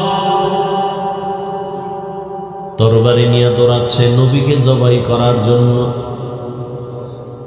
নবীরে এক নজর দেখার পর তরবারি ফালায় বলেন, ইয়া রাসূলুল্লাহ, তরবারিটা নিয়ে আমার কল্লা কেটে দেন, তার আগে আমাকে কালেমার রশি লাগায় দেন। কয় বছরের যুবক? এর নাম হেদায়াত, এর নাম কফা। 13 বছর নবীরে দেখলো, কালেমা পড়ে না। আর 27 বছরের যুবক নবীকে জবাই করার জন্য দৌড়ায়। রহমতের নবীকে দেখা মাত্র কালেমা পড়ে তরবারি নিয়ে দাঁড়ায় গেল। বাইতুল্লাহর হাতিমে দাঁড়ায় বলে, এই মুশরিক কাফেরের দল, আমি 40 নম্বরের মুসলমান। নবীর হাতে 39 জন মুসলমান বর্তমানে আছে, আমি 40। মহিলা মুসলমান আছে 11 জন। আমি 40-এর কোঠা পূরণ করে দাঁড়ায় গেলাম। 5 মিনিট আগেই তরবারি ছিল মুহাম্মদের দুশমন, এখন তরবারি মুহাম্মদের বন্ধু। আয়, কোন বেঈমান যদি মুহাম্মদের বিরোধী থাকো, সামনে দাঁড়া। মুহাম্মদের প্রয়োজন নাই, আমার তরবারি তোমার জন্য যথেষ্ট। এর নাম হেদায়াত। হাতের মুষ্টির মধ্যে পাথর নিয়ে কয়, ভাতিজা মুহাম্মদ, যদি বলতে পারো কি আছে? নবী কয়, কেন? বলতে পারলে আমি এখন তোমারে পুরস্কার দিব। বলে, কি? কয়, নবী মানবো, কালেমা পড়বো। রহমতের নবী বলেন, আমি বলতে জানি না। কেন জানো না রে ভাতিজা? বলে, আমি গাইবের মালিক না। গাইবের মালিক কে? قُلْ لَا يَعْلَمُ مَنْ فِي السَّمَاوَاتِ وَالْأَرْضِ الْغَيْبَ إِلَّا اللَّهُ। হে নবী, আপনিই বলে দেন, আসমানের বাসিন্দারা কেউ গায়েব জানে না, জমিনের বাসিন্দারা কেউ গায়েব জানে না, কে জানেন? রহমতের নবী বলেন, আমি বলতে জানি না। চাচা আবু জাহাল, তোমার হাতে কি আছে? তবে নবী বললেন, এই হাতের মধ্যে কি আছে একটু আওয়াজ দে। রহমতের নবী কথা বলা মাত্র পাথরগুলো কালিমায়ে শাহাদাত পড়া শুরু করলো। আবু জাহিল্লা পাথরটি মাটি ফালায়, তুমি এত বড় জাদুঘর, এটা তো আগে জানতাম না। মান ইয়াহদিল্লাহু ফাহুয়াল মুহতাদ ওয়া মান ইউদ্লিল ফালান তাজিদা লাহু ওয়ালিয়্যাম মুরশিদা। কপাল বড় খারাপ, মাওলায় কানে ধরে ওয়াজের প্যান্ডেলে নিয়ে আসছে, কিন্তু কপাল খারাপ, এই বেহেশতের বাগানে ঢুকতে পারে না, দোকানে বয়া কবিরা গুনাহ করে আর গল্প করে। আল্লাহ নিয়ে আসছেন, প্যান্ডেলেও বসাইছেন, কিন্তু কপাল খারাপ, কলবের দরজাটা দিয়া বয়ান ঢুকাইবে, কিন্তু মোবাইল সামনে লইয়া কলবের দরজা বন্ধ করে রাখছে। যারা মোবাইল হাতে লইছো, দেখাইতেছ আমি মোবাইলওয়ালা, 24টা ঘন্টা মোবাইল লইয়া মরো, এহেন আইলো দেখাইতে হুজুর আমার চিনেননি, আমি বিদেশি মোবাইলওয়ালা। এই ঠিক ঠিক করিস না, শোন কি বলবো। একটা ছবি পাগল হয়ে গেছে, একটা ছবি বাথরুম থেকে বেরোয় দেই, মোবাইল ধরে গেছে, কি কয় একটা ছবি, আমি ভিতরে আইলি না কেন? এক সোরায় কান্দে হাত দিয়া কয়, হুজুর একটা ছবি, যদি আল্লাহকে আমি তেউসিলায় মাফ কর। পাগল হয়ে গেছে ছবি তোলার জন্য। সরকারের কোনো প্রয়োজন ছাড়া আর মদিনার অর্ডার ছাড়া ভিন্ন কোনো কারণে হাজার হাজার কোটিবার ছবি তোলা হারাম, কবিরা গুনাহ। কি হবে এই ছবি? কি লাভ? কোনো লাভ না।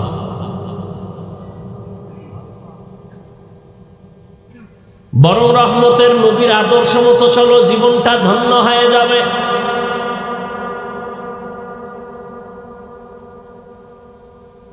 আবার একদল মোবাইল বন্ধ করে বয়ান শুনতেছে, শয়তান তো বয়ানে। এক শয়তান প্যান্ডেলের বাইরে আছে, গেলেই ধরবে, এটা জিন শয়তান। কারণ ও আজান শুনলে দৌড়, জিকিরের আওয়াজ পাইলে দৌড়, ও কাছে আসতে পারে না। আর এক শয়তান প্রত্যেকের শরীরের মধ্যে আছে, এটা নফস শয়তান।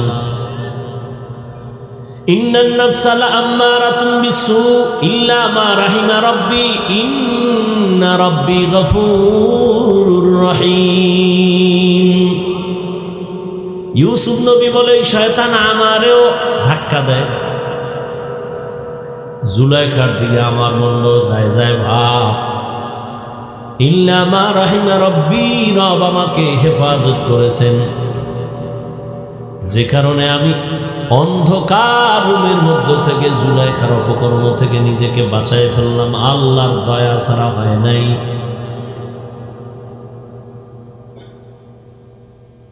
আর এক শয়তান আছে আমার সাথে চলে সবসময়, মানুষ শয়তান, মিনাল জিন্নাতি। বলবে এত তাড়াতাড়ি ইবাদত করে লাভ কি, এত নামাজ দিয়ে হবে কি, এত সওয়াব রাখবো কই, এত তাড়াতাড়ি বুজুর্গ হয়ে লাভ কি, বিয়ে শাদী কইরা লাভ করছে। এবার না না সন্তান হইয়াল হইছে, এইবার না বড় হোক। এইভাবে ধোকা দিয়া দিয়া বহু মানুষ শয়তান আমাদেরকে জান্নাতের পথ থেকে দূরে রাখছে। এই জন্য আল্লাহ বলেন, আমি মুত্তাকিনদের হেদায়াতের জন্য কোরআন দিলাম। মনে আছেন কোরআন কেন দিছেন? তার তিনটা কথা কইছে। এক কথা মুত্তাকিনদের হেদায়াত, দ্বিতীয় কথা গোটা দুনিয়ার মানুষের জন্য কোরআন হেদায়াত, তৃতীয় কথা গোটা দুনিয়ার মানুষের জন্য কোরআন ঔষধ। এবার মুত্তাকিন যারা শুরুতে বলছি, এ নিয়ে কিছু কথা বলেই দোয়া করে ফেল। কি ওর মতো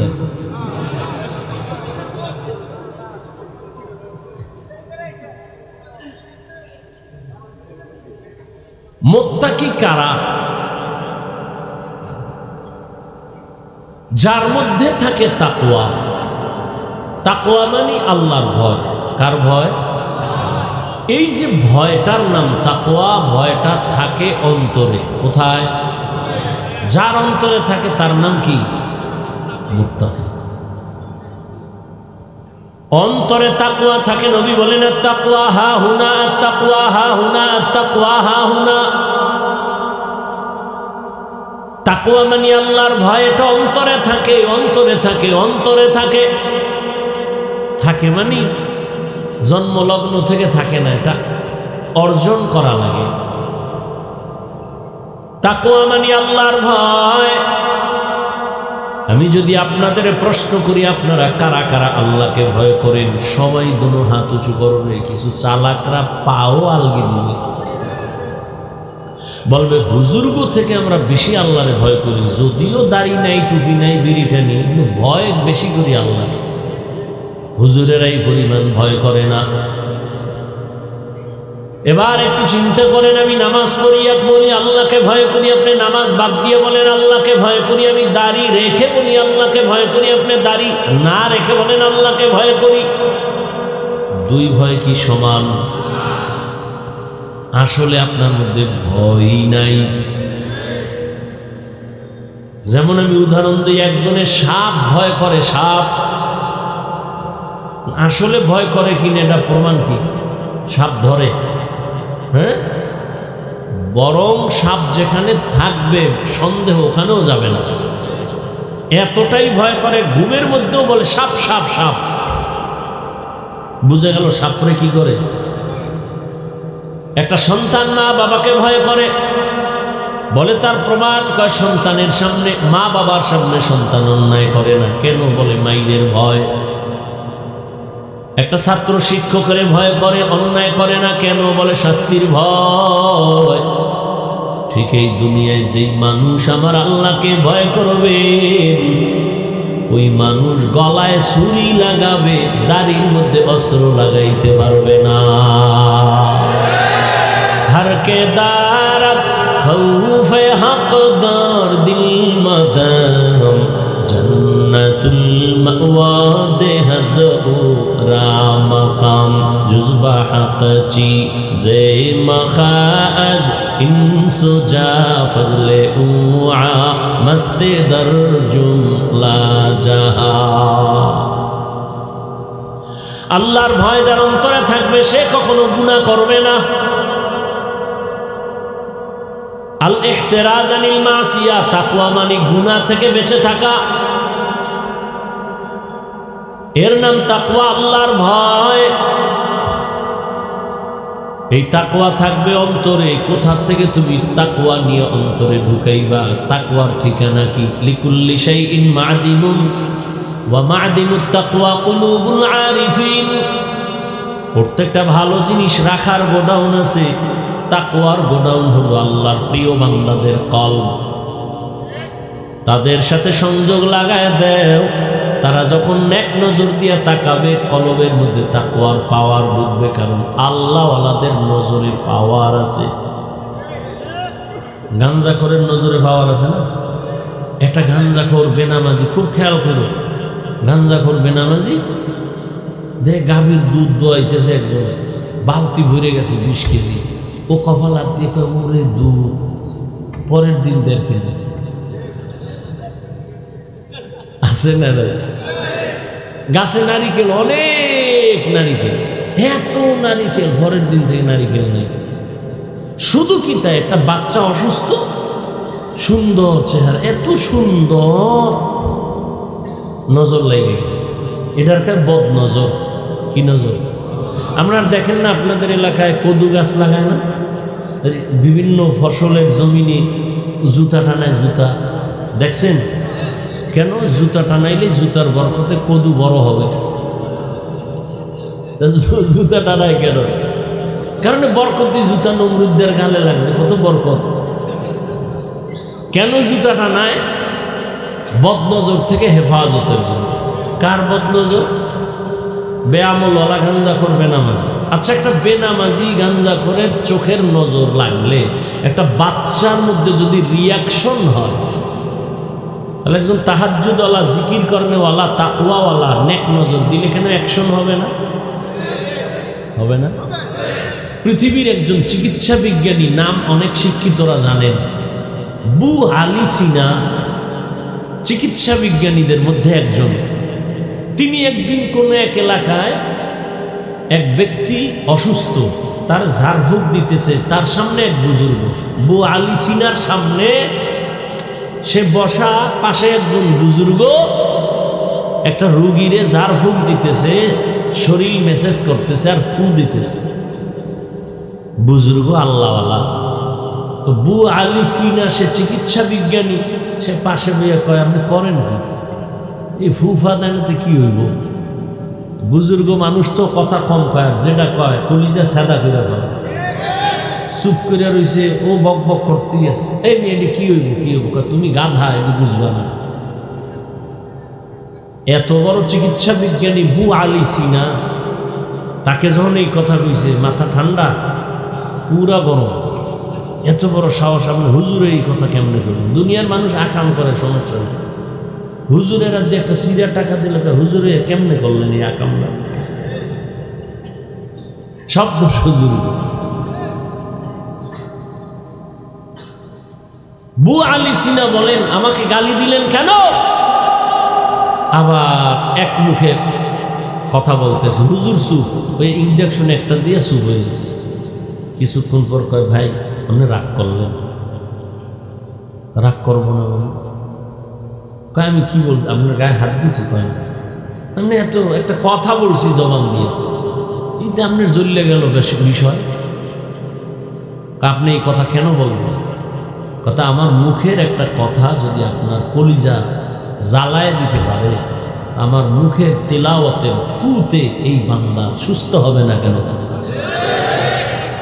আউলিয়ারা কারে উকবা ইখতিয়ার, জাহেলারা কারে দুনিয়া ইখতিয়ার। নজর তো আল্লাহওয়ালাদের জবানে, নজরে পাওয়ার আছে না নেই?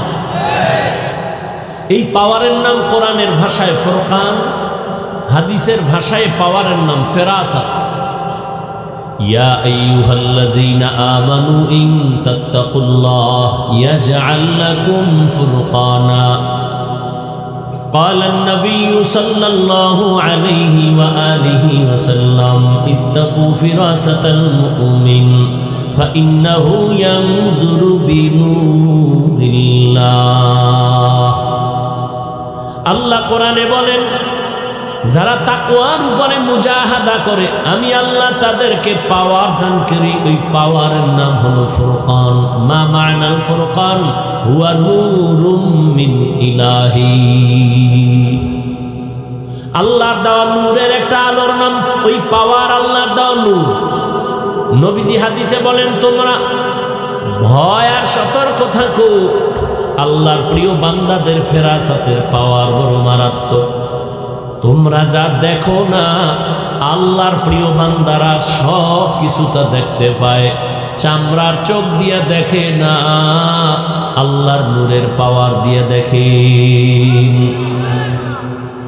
খলিফাতুল মুসলিমিন ওমর ফারুক রাদিয়াল্লাহু তাআলা আনহু, তিনি খুতবা দিতেছেন, হঠাৎ একটা অপ্রাসঙ্গিক আওয়াজ দিলেন জবানের দ্বারা, ইয়া সারিয়াতাল জাবাল, ইয়া সারিয়াতাল জাবাল, ইয়া সারিয়াতাল জাবাল। ও সারিয়া, পাহাড় পাহাড় পাহাড়। ওমর ফারুক যেখানে আওয়াজটা দিছেন, ওখান থেকে 2000 কিলোমিটার দূরে ছিল সারিয়া। ইরানের মধ্যে যুদ্ধ চলন্ত অবস্থায় ছিল। সারিয়াকে জিজ্ঞাসা করা হলো, ও সারিয়া, ওমরের আওয়াজটা তুমি শুনছো কিনা বলো? বলে, হ্যাঁ, কাছে বৈশা যেমন শোনা যায় এমনই আমি শুনতে পেয়েছি। আল্লাহ পাক রব্বুল আলামিন আল্লাহর প্রিয় বান্দাদের পাওয়ার দান করেন, তাকওয়ার পাওয়ার। এদের নেক নজর লাগাইও অন্তরে তাকওয়া আল্লাহর ভয় চলে আসবে। আর যাদের অন্তরে আল্লাহর ভয় চলে আসবে ওই বান্দা কখনো গুনার কাছেও যাবে না। তাহলে এতক্ষণ আলোচনায় কি বুঝলাম? তাকওয়া যার অন্তরে থাকে সে মুত্তাকি। মুত্তাকি মানে সে গুনাহ করে। এবার আমাকে বলেন তো, যে গুনাহ করে না সে কি হেদায়েতের উপরে আছে না নাই? বলেন। তাহলে যে গুনাহ করে না সে তো হেদায়েতের উপরে আছে, সে তো হেদায়েতের উপরে থাকার কারণে সে মুত্তাকি, ঠিক না? কোরআন কেন বলল মুত্তাকিনদের হেদায়েতের জন্য কোরআন দিলাম? মুত্তাকিন তো হেদায়েতের উপরেই আছে। কোরআন শরীফ আবার কিসের হেদায়েত করবে মুত্তাকিনদের? কথা বুঝেন নেই? মুত্তাকিন কারা? যারা গুনাহ করে না। তো যে গুনাহ করে না সে তো হেদায়েতের উপরে আছে, সে তো মুত্তাকি।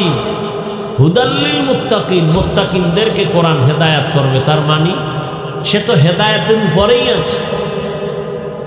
এর দুই জবাব। এক নাম্বার জবাব, হেদায়েতের উপরে থাকাটা সফলতা না, বড় অনেক অনেক অনেক অনেক সীমাহীন ভয়, না জানি কখন আবার লাইন থেকে পড়ে যায়। এই ভয় নাই? বড় বড়রাও কিন্তু লাইন থেকে পড়ে গেছে। ইতিহাস আমাদের নজরে অভাব নাই, ভালো মানুষ লাইন থেকে পড়ে গেছে। পৃথিবীর একজন জগৎ বিখ্যাত আল্লাহর প্রিয় বান্দা জুনায়েদ বাগদাদী রহমাতুল্লাহ আলাইহি নাম শুনছেন? তার একজন সাথী ভাই আরো বড় হেলিমওয়ালা বুজুর্গ শায়েখ শিবলি রহমাতুল্লাহ আলাইহি। জুনায়েদ বাগদাদী কেমন মনে হয়? ভালো মানুষ না? কি সন্দেহ আছে? শিবলি বলেন না কেন? আচ্ছা, এই ভালো মানুষগুলো কত দামি, এদের পীর কেমন হইতে পারে? আরো ভালো। সেই পীরকে তদানীন্তন সময় ইরাকে তার খানকা ফরাত নদীর পাড়ে মুরিদের সংখ্যা সেই সময়ে 40,000। মুরিদগুলোর সাইজ কেমন? দাড়ি কেমন না, সুদখোর, ঘুষখোর। জুনায়েদ বাগদাদী তার মুরিদ। এই জুনায়েদ বাগদাদীর পীর, এইরকম মুরিদ আছে 40,000। পীরটা কেমন? এক টানা 30,000 হাদিস সনদ সহ মুখস্থ। কয় হাজার? যেই লোকটা 30,000 হাদিসের হাফেজ, কি মনে হয় সে কোরআনের হাফেজ না? বলেন না কেন? এত বড় একজন আল্লাহওয়ালা, নাম হল আবু আব্দুল্লাহ উন্দুলুসি রহমাতুল্লাহ আলাইহি। এই বান্দা, ইতিহাস আমি বলবো না, এক পর্যায়ে গিয়া সে লাইনচ্যুত হয়ে গেছিল। জুনায়েদ বাগদাদীর কাফেলা, শায়েখ শিবলির কাফেলা কান্না করে করে দীর্ঘ 1 বছর পরে আবার আল্লাহ ফিরাই দিছে। কেমন লাইনচ্যুত হয়েছিল? 24 ঘন্টা পাগড়ি মাথায়, এডি ফালাইয়া প্যান্ট শার্ট টাই লাগাইয়া মাথায় ক্যাপ লাগাইছে খ্রিস্টান। বিস্তারিত ঘটনা বলার সময় নেই। তাহলে মুত্তাকিনরা তো হেদায়েতের উপরে আছে, তবে ভয় কখন যেন লাইনচ্যুত হয়ে যায় বলা যায় না। আল্লাহ কয়, আমি আল্লাহ মুত্তাকিনদের কোরআন দিলাম হেদায়েতের জন্য, তার মানে আমি তাকে মজবুতির মাকাম দান করব, ইস্তেকামতের মাকাম দান করব। সে যেন আমার কুদরতের চাদরে আটকায় থাকে, কখনো হেদায়েত থেকে লাইনচ্যুত হয়ে না যায়। আমি হেদায়েতের চাদরে আটকায় দিব, সে লাইনচ্যুত হবে না, ইস্তেকামতের মাকাম দান করব। আল ইস্তেকামাতু খায়রুম মিন আলফি কারামা। ইস্তেকামত এত দামি সম্পদ যে খাঁটি আল্লাহওয়ালার হাজারো কারামত থেকে দাম। এজন্য নবীজি বারবার আল্লাহর কাছে ওই হেদায়েত চাইতেন, কি? যে হেদায়েত মুস্তাকিম। আল্লাহুম্মা ইহদিনাস সিরাতাল মুস্তাকিম। ও আল্লাহ, এমন হেদায়েত দাও যে হেদায়েতের মধ্যে দৃঢ়তা আছে, স্থিরতা আছে, লাইনচ্যুত হওয়ার ভয় নাই। এমন হেদায়েত দাও আল্লাহ এই অর্থে বলেন আমি মুত্তাকিনদেরকে হেদায়াত দিয়ে কোরআন পাঠাইলাম। আর এক তরজমা হলো আল্লাহ মুত্তাকিনদের হেদায়াতের জন্য কোরআন অবতীর্ণ করেছেন, তার মানে আমি আল্লাহ আমার কুদরতি জিম্মায় মুত্তাকিনদেরকে বিনা হিসাবে জান্নাতে পৌঁছায় দিব। আতিনা ফি দারে দুনিয়া না হাসান, আতিনা ফি দারে উকবানা হাসান, ইয়া গিয়াসাল মুস্তাগীসিন ইহদিনা ইফতিখারা বিল উলুমি ওয়াল গিনা। হর গরি দে নেको तू तैयार है, जो न मांगे उससे तू बेजार है।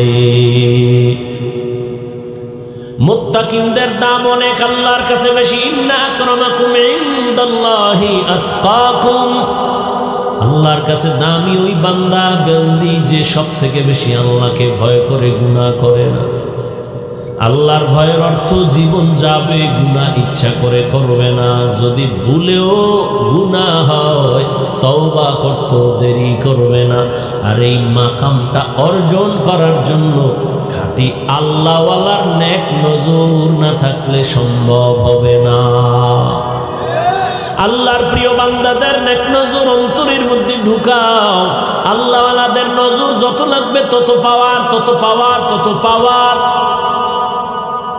পাক ভারত উপমহাদেশের মধ্যে সব থেকে বড় একজন বুজুর্গ আলেম আল্লাহওয়ালা হাকিমুল উম্মত, উম্মতের রুহানি ডাক্তার মুজাদ্দিদুল মিল্লাত শাহ আশরাফ আলী ফারুকী থানভী, তিনি বলেন আমার ক্লাসের সাথী ভাইরা আমাকে একদিন প্রশ্ন করলো, ও আশরাফ আলী ভাই, তুমিও বুখারী পড়ছো, আমরাও বুখারী পড়েছি, তুমিও মুসলিম তিরমিজি পড়েছো, আমরাও পড়েছি, তুমি যেই যে কিতাব পড়ে মাওলানা হয়েছো ওই কিতাব আমিও পড়ে মাওলানা হয়েছি, কিন্তু অন্তরে ভয়, প্রশ্ন দোলা দেয়, জবাব পাই না। তোমার কাছে এত মানুষ, এত আলেম ওলামা লাইনে দাঁড়ায়, তোমার পেছনে লোক আর লোক সিরিয়াল দিয়া দেখা করে, একই কিতাব পড়ে তুমিও মাওলানা আমিও মাওলানা, আমাদের কাছে কোনো মানুষ তো একবারও আসে না দোয়ার জন্য। হাকিমুল উম্মত কত সুন্দর জবাব দিলেন, তোমরা করো কুতুববিনী আর আমি আশরাফ আলী করি কুতুববিনী। মানে তোমরা দেখো কিতাব আর আমি দেখি কুতুব। আরো সহজ, তোমরা দেখো কিতাব আর আমি দেখি কিতাবওয়ালা, আমি দেখি কিতাবওয়ালা কুতুব। আমি কুতুবদের দেখি আর নেক নজর লাগাই, তাদের নেক নজর যত লাগবে ততই পাওয়ার বেড়ে যাবে। আল্লাহওয়ালাদের সাথে নেক নজর লাগাইয়া হৃদয়টাকে ভরপুর করিও। কয়দিন আর দুনিয়ার বাহাদুরি করবা? এরে যুবক, হায়াত আর কয়দিন? চোখের সামনে শুধু যুবকের লাশ আর লাশ আর লাশ, গাড়ির নিচে লাশ, পানির নিচে লাশ, ঘুমের বিছানায় লাশ, করোনায় কত লাশ, ডেঙ্গুর মহামারীর কত লাশ, ছাত্র জনতার বৈষম্য বিরোধী আন্দোলনে কত লাশ। ও আল্লাহর বান্দা, আজকে তোমার এত বয়ান কেন করতে হবে? তাবলীগওয়ালাদের মেহনত চলে, পীর মাশায়েখের মেহনত চলে, বক্তাদের মেহনত চলে, এত বয়ান এত বয়ান এত বয়ান, এরপরেও কেন নামাজ নাই, রোজা নাই, পর্দা নাই? রে যুবক, কার পেছনে পইরা কোন স্বার্থে দাড়ি রাখো না বলো? কার পেছনে ঘুরে কি পাওয়ার আশায় নামাজ ছাড়ছো বলো? আমি বলে যাই, লিখে রাখ, যার পেছনে ঘুরো এরা সব চান্দাবাজ আর ধান্দাবাজ। যার পেছনে ঘুরতেছে না সব চান্দাবাজার ধান্দাবাজ, কেউ তোর আপন না। অসুস্থ হয়ে 1 সপ্তাহ বিছানায় ফিরে থাক, তোর খবর আর নেবে না। স্বার্থে আঘাত দিলে দেখবি দল থেকে নাম কাটবে না, কল্লা কেটে ফেলবে। এর নাম সোনার বাংলার রাজনীতি। ওই চান্দাবাজার ধান্দাবাজ, চান্দা দিবি শান্তি, চান্দা দিবি না তোরে সাইজ করে ফেলবে। অতএব যার পিছনে ঘুরে দাড়ি কাটছো, নামাজ ছাড়ছো, কেউ তোর আপন না। আল্লাহর জাতের কসম, এই জমিনে তোর কলিজার আপন নিঃস্বার্থ একমাত্র উলামায়ে কেরাম।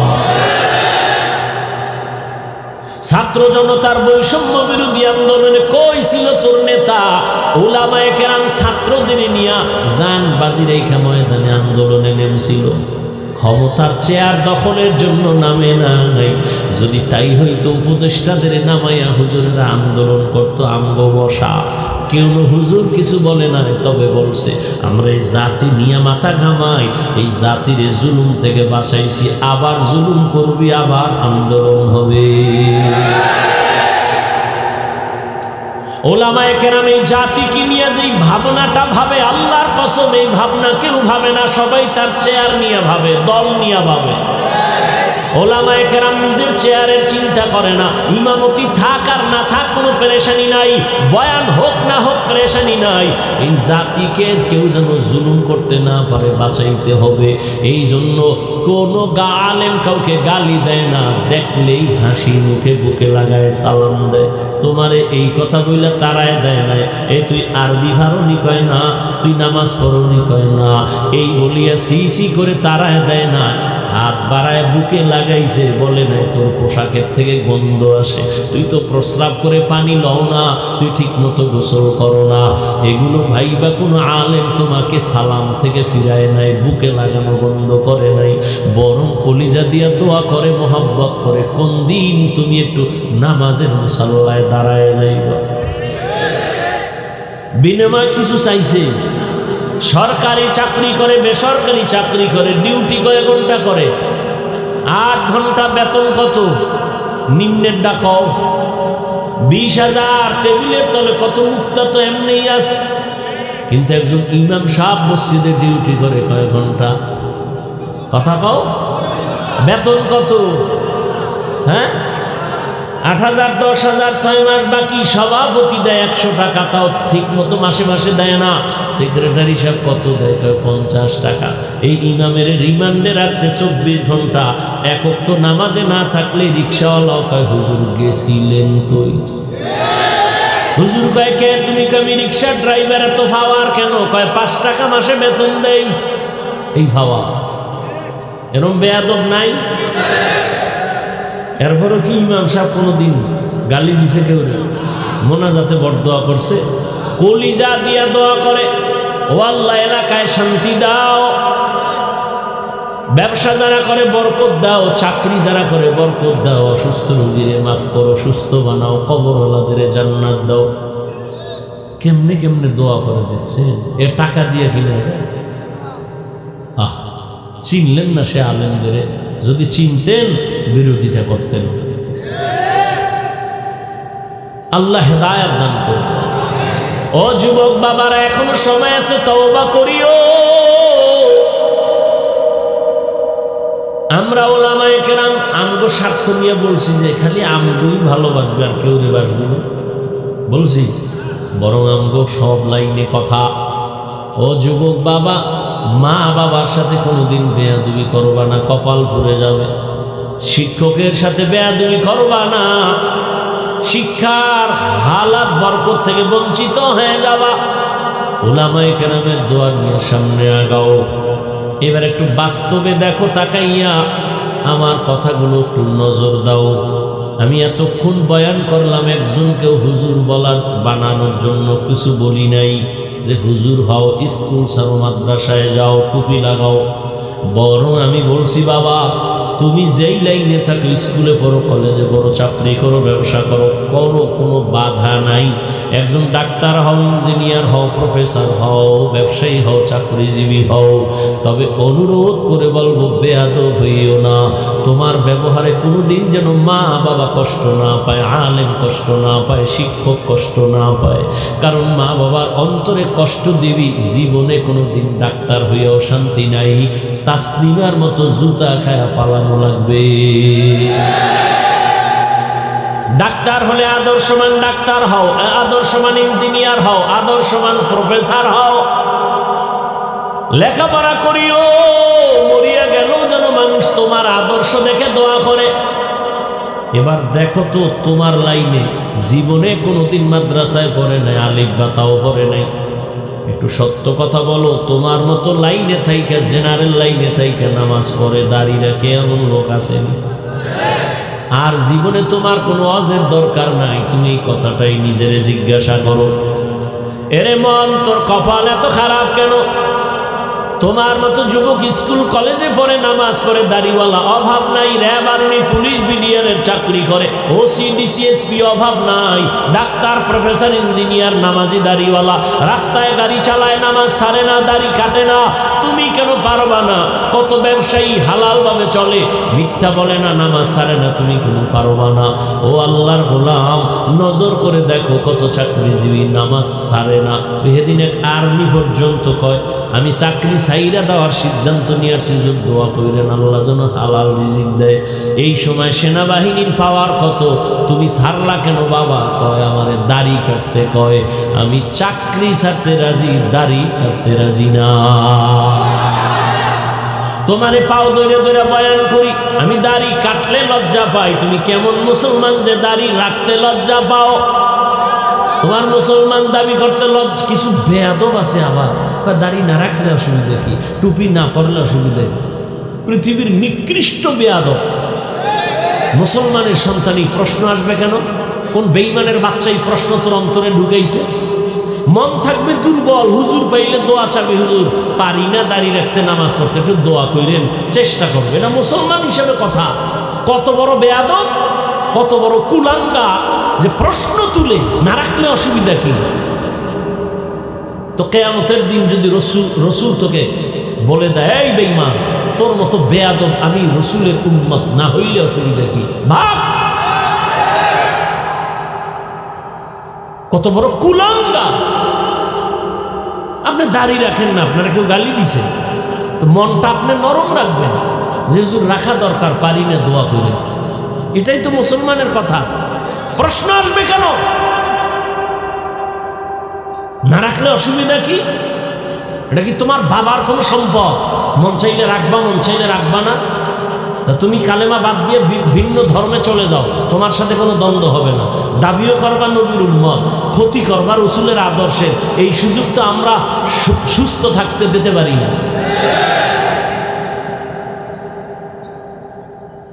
অন্যায় করো, দুর্বল থাকো, দোয়া চাও, মা বাবার দোয়া নাও, শিক্ষকের দোয়া নাও। জেনারেল লাইনে তোমার মতো হাজারো বান্দা আছে, দাড়িওয়ালা, নামাজি। ঢাকা কলেজে যাও, জাহাঙ্গীরনগরে যাও, কলেজের ছেলে পাগড়িওয়ালা, দাড়িওয়ালা, পেছন থেকে তাকাইলে মনে হয় মসজিদের কোনো খতিব। কেউ তোমার এই রং কেন? কয় আলেমের নেক নজর লাগছে, তো রং পাল্টায় গেছে। উলামায়ে কেরামের নেক নজর নিয়ে এখনো সময় আছে, সামনে আগাও। আবারও বলে গেলাম, ডাক্তার হইও, তবে আদর্শবান ডাক্তার হইও। মা বাবারে কষ্ট দিও না, শিক্ষকের সাথে বেয়াদবি করিও না, উলামায়ে কেরামের বিরোধিতা করে নিজের জীবনটাকে নষ্ট করিও না রে বাবা। এখন সময় আছে, তওবা করে নাও। তবে এটাও সত্য, শুরুতেই বলেছিলাম, নবীরে দেখছে 13 বছর কালেমা পড়ে নাই, আর নবীরে জবাই করতে এসে কালেমা পড়ছে, এর নাম কপাল। এখানে আবু জাহালওয়ালা কিছু মানুষের অন্তর পাথরের মতো শক্ত, কোনো বয়ানে দিল নরম হবে না, বরং বাইরে গিয়ে আরো সমালোচনা করে কপাল ধরে আরো ঘুরবে। আর একদল ওমরের মেজাজওয়ালা গুনার কথা স্মরণ করে একা একা কান্না করবে, ও আল্লাহ জীবনে তো কম নামাজ সারি নাই, কম বেপরদায় চলি নাই, ও আল্লাহ জীবনে গোপনে কত রাত্র মোবাইল সামনে নিয়ে কবিরা গুনাহ করেছে। ও যুবক, দুইটা পা ধইরা তোমার কাছে আমি জিজ্ঞাসা করতে চাই, জীবনে তো কম দাড়ি কামাও নাই, বলো আর কতবার দাড়ি কাটলে তোমার মনের আশা মিটবে তারপরে তওবা করবা? আর কতবার পার্কে পার্কে ঘুরলে তোমার মনের আশা পূরণ হবে তারপরে তওবা করবা? জীবনে আর কত রাত্র মোবাইলে গুনাহ করার পরে তোমার মনের আশা মিটবে তারপরে তওবা করবা? জীবনে আর কত মেয়ের চরিত্রের উপরে হামলা করার পরে তোমার মনের আশা মিটবে তারপরে তুমি তওবা করবা? তোমার হায়াত আছে কয়দিন জানো? কত যুবক ঘরের বিছানায় দরজা বন্ধ করে ঘুমায় গেছে, সকালবেলা মা ডাকছে বাবা ওঠো নাস্তা করো, দেখে দরজা খুলে না, মা চিৎকার দিয়ে বলে সন্তান আর জিন্দা নাই। ঠিকই দরজা ভেঙ্গে দেখে সন্তান এক ঘুমে চির ঘুম হয়ে গেছে। সকালবেলা সন্তান বলে আম্মু বাইক লইয়া যাইতেছি, একটু ওই চনপাড়া বাজারে যাইতেছি, আমার এক বন্ধুর সাথে দেখা করার জন্য, আসবি কখন? কয় 1 ঘন্টা পরে। 3 ঘন্টা পরে টেলিফোন আসছে, মা টেলিফোন ধইরা কয় কই বাবা? কয় বাবাকে। তুমি কে? বলে এই মোবাইলওয়ালার মা। বাবার কাছে দাও। বাবারে ধইরা কয় তাড়াতাড়ি কইয়াছো ছেলের লাশটা তাড়াতাড়ি নিয়ে যাও, গাড়ির সাথে ধাক্কা লাইগা তোমার সন্তান রাস্তার পাশে, বাইক ধ্বংস হয়ে গেছে, সন্তানও মরে গেছে। এমন হয় না? এরে যুবক বাবা, কয়দিন আজকে তুমি এখানে সুস্থ তাজা, আগামীকাল তুমি কবরের যাত্রী হতে পারো, পারো না?